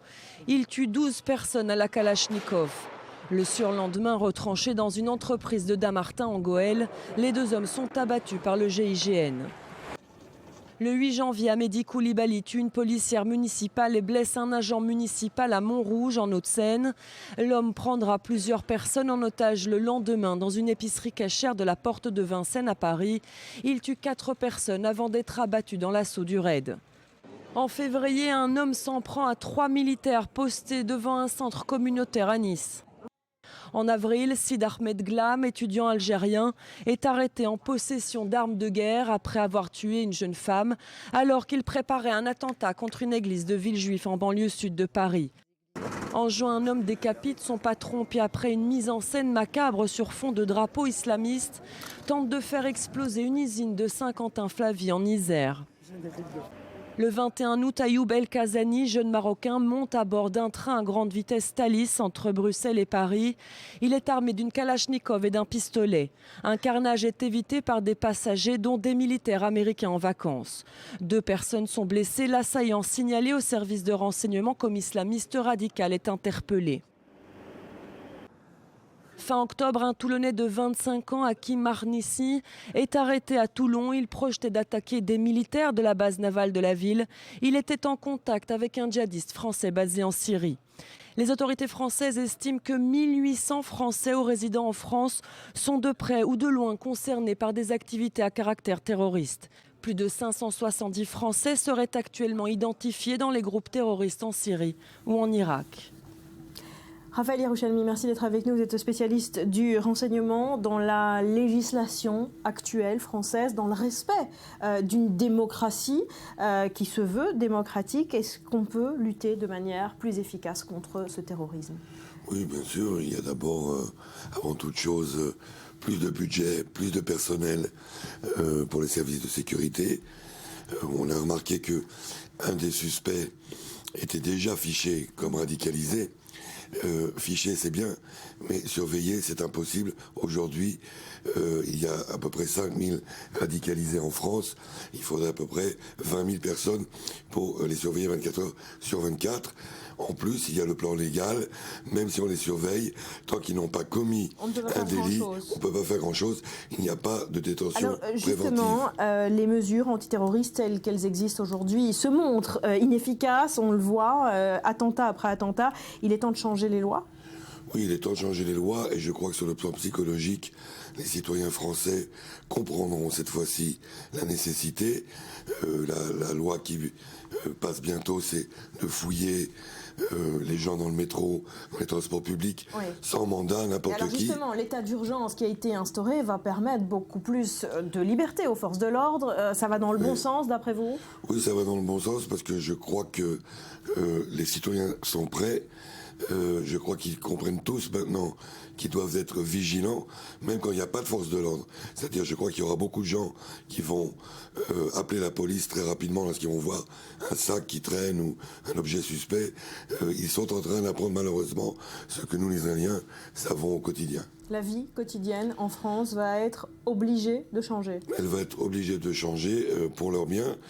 S'ils ne changent pas, vous verrez le résultat. C'est parce qu'ils n'ont pas changé depuis Charlie Hebdo qu'ils ont subi ces attentats. Et si la France est spécialement visée, c'est aussi parce qu'elle détient un record inquiétant, celui du plus grand nombre de combattants djihadistes européens en Syrie? Mais bien sûr, parce que moi ce qui m'étonne toujours, c'est cette précipitation à ne pas vouloir faire d'amalgame d'amalgame. Personne ne veut faire d'amalgame. Pourquoi le répéter? Ceci étant dit, la France, comme la Belgique d'ailleurs, ont des concentrations de salafistes. Ce n'est pas la quantité de musulmans qu'il y a dans ces pays, mais la quantité d'extrémistes qu'il y a dans ces pays qui en fait effectivement des endroits beaucoup plus aptes à recevoir des attentats, évidemment. Merci Raphaël. Et puis vous le savez, le monde entier a très vite exprimé sa solidarité avec la France, une solidarité avec Paris qui a affiché immédiatement 3 couleurs, bleu, blanc, rouge, un petit peu partout à travers la planète. Oui, on a vu ces images de bâtiments du Portugal aux États-Unis en passant par l'Opéra de Sydney, recouvert de bleu, blanc, rouge. Mais avant d'évoquer les nombreux signes de soutien de par le monde, on va d'abord aborder les signes de soutien justement des anonymes. On a vu de nombreux rassemblements spontanés de par le monde et chacun aussi pouvait se montrer solidaire sur les réseaux sociaux via Facebook, via un outil qui proposait de transformer sa photo de profil en drapeau tricolore. Ça a rencontré un très vif succès sur Facebook. Alors oui, les artistes et les sportifs ont été extrêmement choqués et ont tous fait part de leur émotion. Nombreux sportifs comme Rafael Nadal, le tennisman, David Beckham ont rendu hommage aux victimes sur les réseaux sociaux. Le golfeur français Victor Dubuisson, lui, s'est présenté tout de noir vêtu pour disputer le tournoi de Shanghai hier. Et on peut également citer ce message poignant du milieu de terrain de l'OM et de l'équipe de France, Lassana Diarra, qui lui a perdu sa cousine dans les attentats. Dans un long message qu'il a diffusé hier sur Twitter, il rend hommage à sa cousine et il appelle à l'unité, à l'amour et à la paix. Une émotion qui dépasse les frontières de la France très largement. Je vous laisse écouter cette Marseillaise jouée avant un match de NBA. C'est du basket entre les Pistons et les Clippers. Ça se passait au Staples Center de Los Angeles dans le recueillement.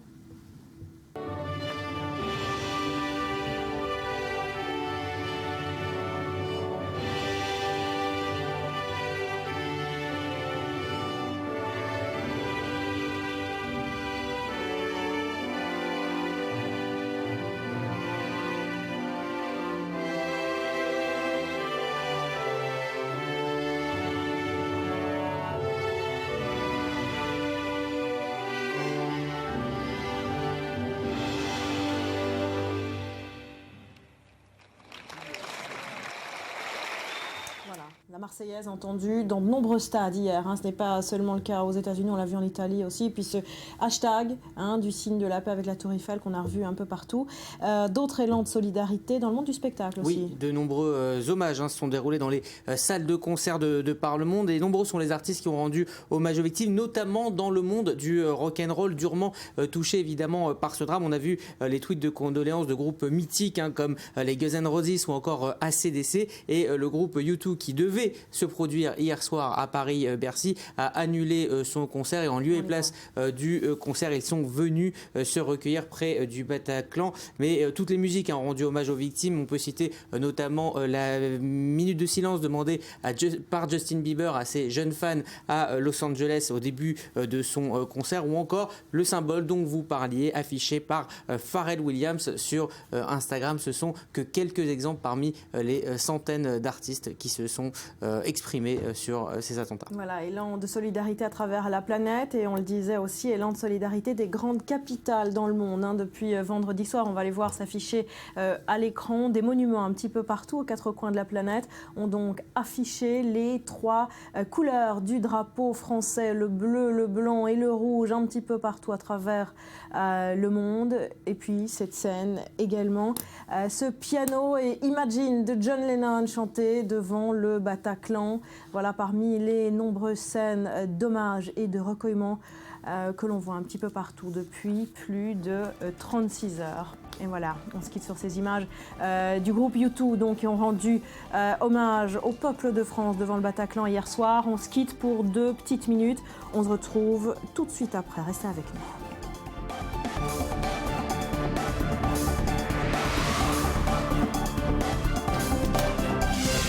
Il est 8h30 à Paris, 9h30 à Tel Aviv. Nous sommes en édition spéciale. Merci d'être avec nous sur i24 News. Près de 36 heures après les attentats qui ont ensanglanté Paris, voici les dernières informations à retenir. D'abord, le bilan, toujours provisoire, 129 morts et 352 blessés. 99 toujours dans un état critique.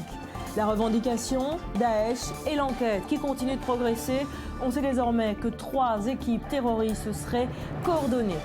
Du côté de l'identité des terroristes, elle n'est pas encore établie. Seul l'un des tueurs a été officiellement identifié, celui du Bataclan. Il s'agit d'un Français âgé de 30 ans, fiché depuis 2010 pour radicalisation. Et le profil se répète, un délinquant de droit commun radicalisé. Son père et son frère ont été placés en garde à vue cette nuit.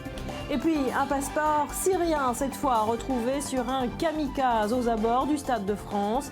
Il serait entré en Europe par la Grèce début octobre. Autre information, la piste belge, l'enquête bat son plein également de l'autre côté de la frontière. 3 personnes ont été interpellées dans la banlieue de Bruxelles hier. Ils pourraient faire partie d'une 3e équipe à l'origine d'une partie des fusillades de Paris. Enfin, événement exceptionnel, mesure exceptionnelle, l'état d'urgence, le rétablissement du contrôle aux frontières et dans le même temps, les drapeaux toujours en berne pour 3 jours de deuil national.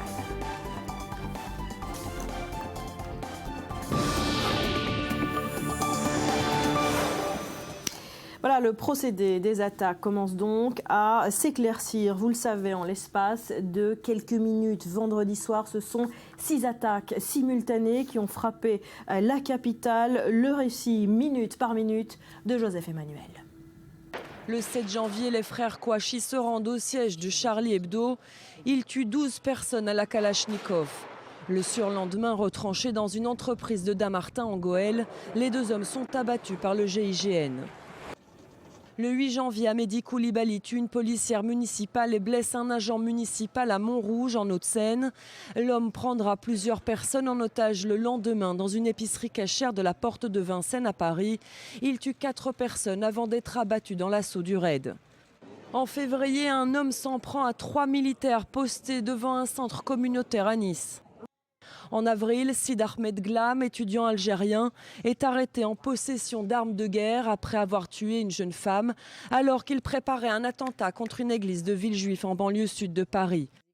En juin, un homme décapite son patron, puis après une mise en scène macabre sur fond de drapeau islamiste, tente de faire exploser une usine de Saint-Quentin-Flavie en Isère.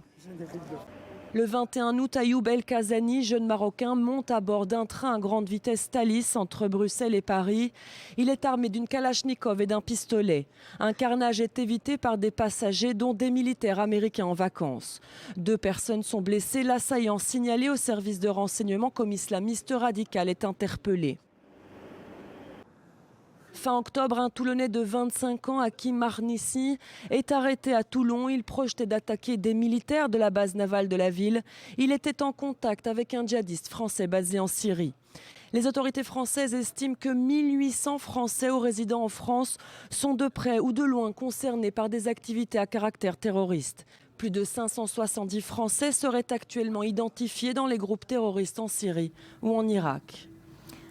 Voilà, et vous aurez rectifié par vous-même. Il s'agissait donc du récit des différentes attaques déjouées depuis les attentats de janvier. On revient à présent sur le déroulé des faits tragiques de vendredi soir. 2 explosions retentissent à quelques minutes d'intervalle dans l'enceinte du Stade de France. Nous sommes vendredi soir. François Hollande assiste au match amical France-Allemagne. Il est immédiatement exfiltré, mais le match continuera jusqu'à la fin. Les détonations ont tout de même été entendues par les joueurs, par le public également. Mais on pense d'abord à des pétards. Ce sont des kamikazes qui se sont fait exploser. L'opération aurait en partie échoué. On compte un mort dans cette attaque. Au même moment, une voiture immatriculée en Belgique s'arrête au coin des rues Bichat et Alibert, dans le 10e arrondissement de Paris. À l'intérieur, 2 hommes jeunes. S'ensuivent 3 minutes de rafales d'armes automatiques. Visés, les clients attablés à la terrasse du bar Le Carillon. En face également, les clients du restaurant Le Petit Cambodge. Personne n'est épargné. La voiture repart. Ils sont plusieurs étalés à même le sol. Depuis l'avenue Parmentier, les sirènes des ambulances déchirent la nuit parisienne. L'attaque a fait une 15aine de morts. 5 minutes plus tard, une demi-dizaine de personnes sont abattues à la terrasse d'une pizzeria. Nous sommes rue de la Fontaine-au-Roi, tout près de la place de la République. 21h36, la terreur frappe pour la 5e fois la capitale. Rue de Charonne cette fois-ci. 2 tireurs descendent avec calme de leur voiture. Ils ouvrent le feu, plusieurs rafales contre le bar La Belle Équipe. La rue s'emplit de cris, les tireurs remontent en voiture et repartent. Au moins 19 personnes meurent sur le coup, près de 15 sont blessés en urgence absolue. Moins de 10 minutes passent, à quelques dizaines de mètres de la place de la Nation, une énorme explosion. Le terroriste s'est fait exploser sans faire de victimes. Mais le pire reste à venir. 50 boulevard Voltaire, la salle mythique du Bataclan. Ce vendredi soir, c'est salle comble. 1500 personnes écoutent depuis une demi-heure un groupe de rock américain. Soudain, des coups de feu retentissent dans la salle. Selon des témoins, 4 jeunes, à visage découvert, tirent à la mitraillette. La panique s'empare de la foule. Tous se couchent au sol. Du sang gicle. Les éclats de balles volent. Des gens hurlent. Les terroristes, eux, sont calmes, chargent et rechargent et tirent. Des grenades sont même jetées. On se cache comme l'on peut. Ceux qui sortent leur portable pour filmer sont tués sur le coup. Certains sont touchés en pleine tête. Une scène de cauchemar. Une porte s'ouvre sur la droite de la scène. Des dizaines de personnes se ruent dans les escaliers et attendent. Scène surréaliste à l'arrière du bâtiment. Certains s'accrochent aux fenêtres. Des blessés agonisent de longues minutes à même le sol. On s'entraide comme on peut. 1 heure après le début de la fusillade, seuls quelques pompiers sont sur les lieux. On s'est cachés pendant 2 heures, à 25 dans une pièce, les uns sur les autres recroquevillés, à entendre tous les coups de Kalachnikov, les gens comme si les gens se faisaient torturer, les gens avaient mal parce que se faisaient tirer dessus. C'était une boucherie, c'était un carnage, des gens morts partout et voilà. À 23h30, François Hollande décrète l'état d'urgence sur l'ensemble du territoire français. 1 heure plus tard, l'assaut est donné à l'intérieur du Bataclan. Les 3 terroristes déclenchent leur ceinture d'explosifs. Le président de la République se rendra sur place pour voir, dit-il, ce que les barbares ont commis. Il s'exprimait ce samedi. C'est un acte de guerre qui a été préparé, organisé, planifié de l'extérieur et avec des complicités intérieures que l'enquête permettra d'établir. Ces 7 attaques simultanées sont les pires que la France ait connues. Ce samedi matin, Paris se réveille meurtri, mais Paris reste debout. Voilà, et puis l'enquête continue évidemment de progresser. On apprend il y a quelques instants que 6 personnes ont été placées en garde à vue dans le volet français de l'enquête. Plusieurs éléments commencent donc à s'éclaircir. On sait également que 3 équipes terroristes se seraient coordonnées. C'est le procureur de Paris qui a dévoilé cette information hier soir. Le récit de Myriam Aman. En quelques heures, ce sont 3 commandos terroristes qui ont semé la mort dans les rues de Paris. On peut à ce stade des investigations dire que très vraisemblablement, ce sont 3 équipes de terroristes coordonnées qui sont à l'origine de cette barbarie. En tout, 7 terroristes sont morts au cours de leur périple meurtrier. Ils portaient tous des ceintures d'explosifs. 6 d'entre eux les ont actionnés. Il apparaît que les 7 terroristes ont tous fait usage d'armes de guerre de type Kalachnikov. Il y a des marques différentes, mais on dira pour résumer que ce sont des fusils d'assaut donc de type Kalachnikov, calibre 7,62, et surtout d'un dispositif explosif absolument identique, visant à faire le maximum de victimes en se donnant la mort. Un seul des assaillants a été formellement identifié, l'un des terroristes du Bataclan. Il s'agit d'un Français connu des services de renseignement. Il s'agit d'un individu né le 21 novembre 1985 à Courcouronnes, dans l'Essonne, connu de la justice pour des délits de droit commun. Il s'agit d'un individu qui n'avait jamais été incarcéré et qui a fait l'objet en 2010 d'une fiche S pour radicalisation, mais qui n'a par contre jamais été impliqué dans un dossier de filière ou d'association de malfaiteurs terroristes. Le père et le frère du terroriste français ont été arrêtés dans la nuit. Ils sont interrogés en ce moment. Autre certitude, un passeport syrien a été retrouvé sur l'un des kamikazes du Stade de France. L'homme sur le passeport n'est pas connu des services de renseignement français, mais bien des autorités grecques. Le document appartient à un migrant enregistré à son arrivée en Grèce le 3 octobre dernier, enregistrement au cours duquel ses empreintes ont été relevées. Les enquêteurs français doivent à présent déterminer si le kamikaze est bien le propriétaire du passeport retrouvé. Des Belges seraient également impliqués dans les attentats de Paris. Selon des témoins, c'est à bord d'une voiture immatriculée en Belgique que les auteurs des multiples fusillades ont circulé. Ce commando n'a pas été neutralisé. Le parquet de Paris a demandé l'aide des autorités belges. Il s'agit de devoirs visant en particulier une voiture immatriculée et louée en Belgique qui a été retrouvée à proximité du Bataclan. Des perquisitions ont été menées en Belgique au cours desquelles 3 personnes ont été arrêtées. Enfin, un véhicule a été intercepté samedi près de la frontière belge. À son bord, 3 personnes, dont un Français résidant en Belgique. Il pourrait être impliqué dans les attentats de Paris. Voilà, l'enquête évolue rapidement, évidemment, minute par minute, on en sait un petit peu plus, Mathias. Oui, beaucoup d'informations qui nous parviennent à l'heure actuelle et au cours de la nuit. Ce que l'on sait, c'est que, bien évidemment, celui qui a loué cette polo noire dont sont sortis les terroristes auteurs de l'attentat du Bataclan a été arrêté à la frontière belge entre la France et la Belgique, avec à son bord un Français et 2 ressortissants belges. Ce que l'on sait également, c'est que vague d'arrestations en Belgique cette nuit. 5 personnes ont été arrêtées dans la banlieue de Bruxelles, 2 véhicules également arrêtés.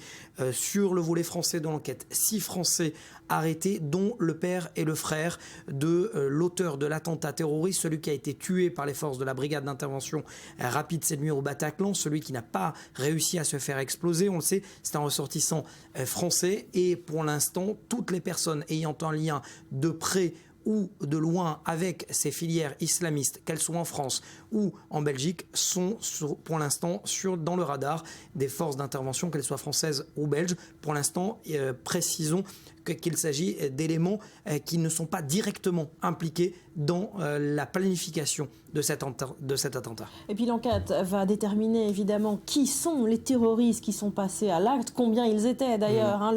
Le doute plane toujours sur cette question. Un terroriste, vous l'avez dit, a été officiellement identifié, ce qui nous éclaircit un petit peu plus sur le profil de ces assaillants. Alors le profil, il est le même depuis le départ. Ce sont des anciens délinquants qui se radicalisent dans les cités par des prêches. Ce que l'on sait également, c'est que l'un des terroristes a tiré avec une Kalachnikov, un 7,62, avec une main tendue et non pas les 2 mains, c'est-à-dire qu'il s'est entraîné à tirer dans principalement, vraisemblablement en Syrie. Et pour les autres, pour ceux qui ne se seraient pas rendus en Syrie, on le sait, cette frontière passoire de la forêt des Ardennes qui est entre la France et la Belgique, où ils s'entraînent principalement. Les frères Kouachi s'étaient entraînés, Koulibaly s'était entraîné. Et pour rappeler, justement, je parle de ces 3 terroristes. Ces 3 terroristes s'étaient quasiment déguisés en commando lorsqu'ils ont réalisé les attentats contre Charlie Hebdo et l'Hypercacher. Là, ce n'était pas le cas.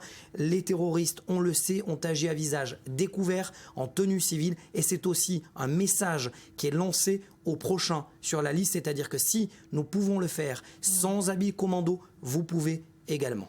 Voilà, des hommes surentraînés et surarmés. Et puis autre information qui fait partie de cette enquête, c'est un passeport syrien qui a été découvert, retrouvé sur le corps d'un kamikaze, cette fois aux abords du Stade de France. Il serait entré en Europe par la porte grecque au mois d'octobre. Myriam, des djihadistes parmi les flots de migrants, c'est un scénario catastrophe qui est en train de se transformer en réalité? Effectivement, c'est ce qu'on dénonçait comme une psychose, un argument politique pour certains, mais le risque existait bien. Bernard Cazeneuve avait refusé de le réfuter et puis il semble se concrétiser. De là à parler d'invasion pour certains, il n'y a qu'un pas, mais ce serait un pas qui serait dans la mauvaise direction. Des terroristes parmi les migrants, oui, c'est une possibilité. La polémique avait été entre autres lancée par Christian Estrosi au mois d'août en affirmant qu'il y avait des risques d'infiltration terroriste, ce qui ne veut pas dire pour autant qu'il y en a énormément. 800 000 migrants en 2015, il faut le rappeler, pour l'Union européenne. C'est un chiffre gigantesque et ce problème aujourd'hui d'un passeport syrien, d'un migrant éventuel parmi ces terroristes, va imposer à tous les gouvernements la consolidation d'un cadre pour l'accueil de ces migrations massives et pour le moment non réglementées, non sécurisées. De là à fermer hermétiquement les frontières, il n'y a qu'un pas. La France l'a fait hier, l'Union européenne va le faire probablement à sa suite sous un prétexte de sécurité qui n'est plus un prétexte mais un argument véritable. Et il faut souligner qu'il n'y a aucun bateau de migrants pour le moment qui part de ports qui sont détenus par Daesh, que ce soit en Irak ou alors en Syrie, mais par contre il y a bien de nombreux bateaux qui viennent notamment de Libye en direction de la Grèce et on sait bien le chaos politique qui règne aujourd'hui en Libye. Sait-on avec certitude si ce passeport retrouvé à proximité du corps du kamikaze est bel et bien celui de cet homme? Alors il y avait quelques mois, il y avait une autre polémique qui avait fait beaucoup de bruit, celle d'un reporter du Daily Mail en Grande-Bretagne qui avait fait un reportage et qui avait réussi à prouver qu'un faux passeport syrien pouvait aujourd'hui s'obtenir en 2 jours. Maintenant, la problématique est-elle réellement que ce soit, oui ou non, un véritable Syrien? Il faut peut-être davantage identifier le danger. Oui, ces terroristes potentiels peuvent venir de Syrie, qui est l'un des 2 foyers de Daesh avec l'Irak. Mais ce qu'il faut également préciser, c'est qu'il y a aujourd'hui près de 5000 djihadistes, selon les renseignements français, qui sont prêts à partir à l'action en France, que 25% d'entre eux sont des convertis et que s'il y avait un migrant dans ce groupe terroriste, il y avait principalement également une cellule terroriste qui était faite de Français et en France.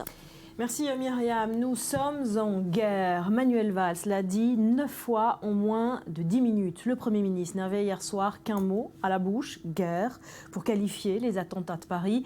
Invité sur le plateau du 20h de TF1, Manuel Valls a insisté également sur la détermination de son gouvernement à punir les coupables. Nous sommes en guerre. Et parce que nous sommes en guerre, nous prenons des mesures exceptionnelles. Et nous agirons et nous frapperons cet ennemi pour le détruire, bien sûr en France et en Europe, pour poursuivre ceux qui ont commis cet acte, mais aussi, et vous le savez, en Syrie et en Irak. Et nous répondrons au même niveau que cette attaque, avec une très grande détermination et avec une volonté, je veux le dire à mes compatriotes, avec la volonté de détruire. Et nous gagnerons cette guerre. Parce que nous sommes en guerre, nous devons nous attendre à d'autres répliques, mais nous répliquerons coup pour coup pour détruire Daesh, pour détruire cette armée terroriste. Nous devons anéantir les ennemis de la République, expulser tous ces imams radicalisés comme nous le faisons, déchoir de la nationalité ceux qui bafouent ce qu'est l'âme française. Et immédiatement après les attaques dès vendredi soir, plusieurs mesures exceptionnelles ont été adoptées pour l'ensemble du territoire français. Parmi elles, évidemment, l'état d'urgence. Steve Jourdain. À situation exceptionnelle, mesure exceptionnelle. La plus drastique d'entre elles ne s'est pas fait attendre. L'état d'urgence a été décrété par les autorités françaises. L'état d'urgence sera décrété, ce qui veut dire que certains lieux seront fermés, la circulation pourra être interdite et il y aura également des perquisitions qui pourront être décidées dans toute l'Île-de-France. L'état d'urgence, lui, sera proclamé sur l'ensemble du territoire. Un territoire qui sera également étroitement contrôlé. Déjà prévu dans l'optique de la COP21, la suspension partielle des accords de Schengen a été annoncée par le gouvernement. Prévue par les textes en cas de circonstances exceptionnelles, les frontières seront ainsi contrôlées de manière systématique. Les points de passage aéroportuaires, routiers et maritimes seront ainsi renforcés. La seconde décision que j'ai prise, c'est la fermeture des frontières. Nous devons nous assurer que personne ne pourra rentrer pour commettre quelque acte que ce soit. Et en même temps que ceux qui auraient pu commettre les crimes qui sont hélas constatés puissent également être appréhendés s'ils devaient sortir du territoire. Sur la région Île-de-France, les portes des établissements scolaires et universitaires resteront fermées aujourd'hui, tout comme les musées et salles de spectacle. Du côté des hôpitaux de Paris, en première ligne depuis les attaques et l'afflux des blessés, la mobilisation est maximale. Le plan blanc a été déclenché par l'assistance publique. Seules les opérations indispensables sont maintenues. Le personnel hospitalier est sur le qui-vive. Autre mesure, la préfecture de police de Paris a interdit toute manifestation sur la voie publique jusqu'à jeudi midi prochain. Une décision très forte, symbole de la crainte d'une éventuelle nouvelle attaque. En janvier, les marches républicaines s'étaient déroulées 3 jours après l'attentat de Charlie, 24 heures seulement après l'attentat de l'Hypercacher. Voilà, et on vous retrouve, Olivier Lerner, vous êtes en face du Bataclan. À vos côtés, un témoin du drame.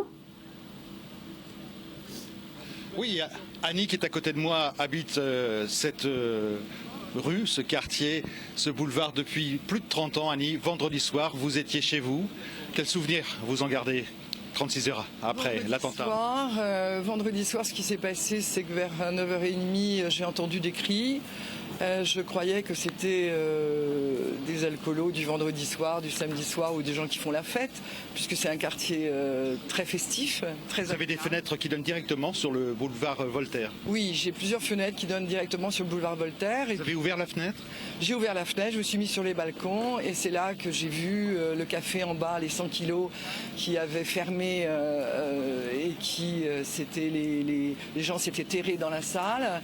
Et ensuite les ambulances et puis la police et puis voilà, enfin bon, après le chaos quoi. Qu'est-ce que vous avez eu envie de faire, envie de descendre, envie d'aider les gens?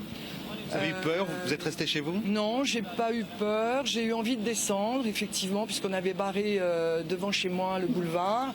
Donc les voitures paniquées remontaient sur l'avenue Parmentier.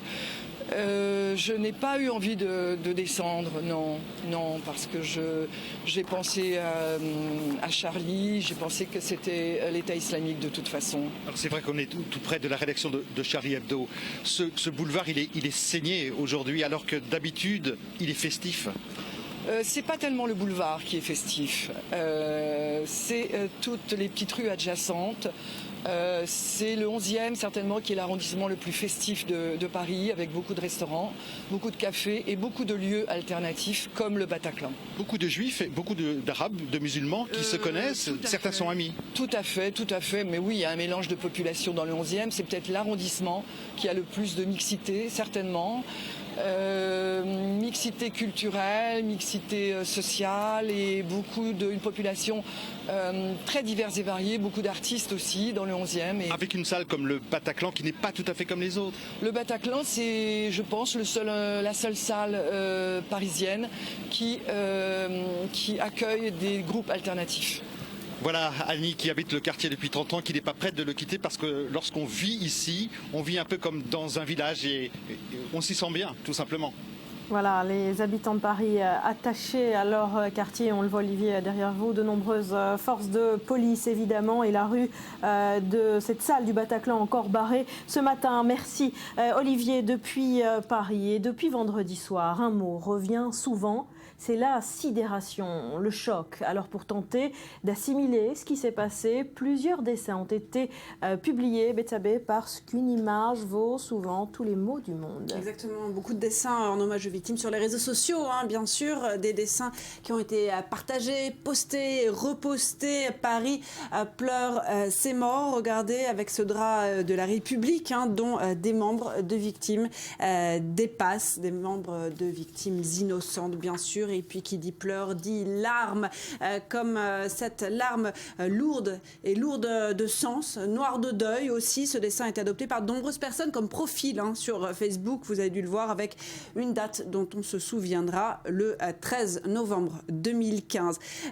D'autres larmes et photos de profil aussi, toujours. Des larmes façon Frida Kahlo, la couleur est là, la douleur aussi. Et puis il y a avec bien sûr à cause de la symétrie, avec la ressemblance avec les attentats de janvier, le autre dessin façon Je suis Charlie. Vous avez le Je suis Paris, hashtag Je suis Paris, qui avertit la France n'a pas peur, un avertissement aux couleurs de la République. Et puis il y a la peur de ceux qui ne savent pas dessiner forcément. Alors avec par exemple ce J'ai pas peur, affublé d'un cœur, et on ne le voit pas très bien ici, écrit au bic, Daesh, c'est la dèche. Alors chacun son style, mais le message a le mérite d'être clair. Et puis des dessins photos, donc des dessins aussi de l'espoir, avec parmi les images les plus présentes sur les réseaux sociaux, cette tour Eiffel façon Peace and Love. On espère la paix à Paris, la tour Eiffel toujours avec l'amour qui vaincra, l'amour de Paris, ville de liberté. Et qui dit Paris dit la France, une France qu'on aime aussi depuis l'étranger. Regardez, depuis le Burkina Faso même, je suis tombée par terre. Vous n'aurez pas Voltaire, le nez dans le ruisseau, vous n'aurez pas Rousseau. Bref, dans une mare de sang, certes, mais prêt à défendre la République et ses valeurs. Solidarité aussi depuis la Belgique où ce 13 novembre, c'est résolument le 11 septembre de la Tour Eiffel et de Paris.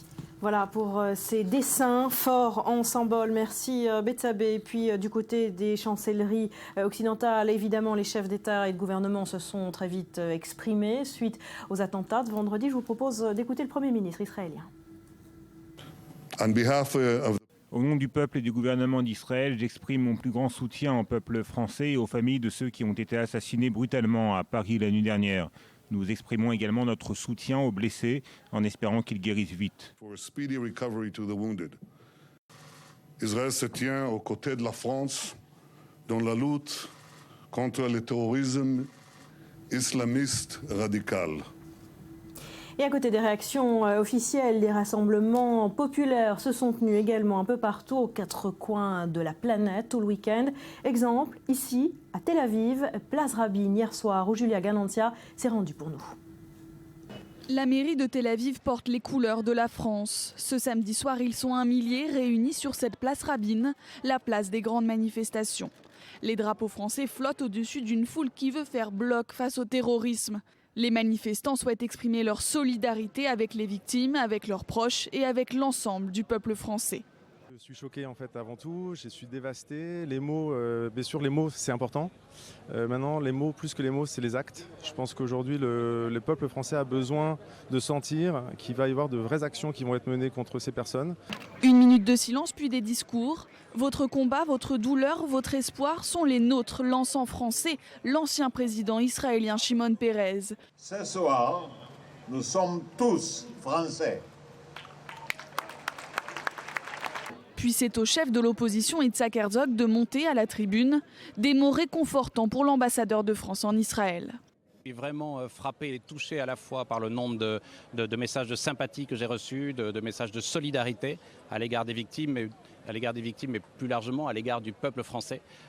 C'est un message extrêmement important qui a été porté aujourd'hui par le peuple d'Israël, par les autorités de ce pays. Ce pays, Israël, habitué des attaques terroristes et qui aujourd'hui plus que jamais partage la douleur du peuple de France. Voilà, c'est la fin de cette édition spéciale consacrée aux attentats de Paris. Vous retrouverez dans 2 petites minutes Eleanor Veil pour la suite de nos programmes et la couverture de ces événements. Je vous souhaite de passer une belle journée. Je vous dis à demain. Portez-vous bien.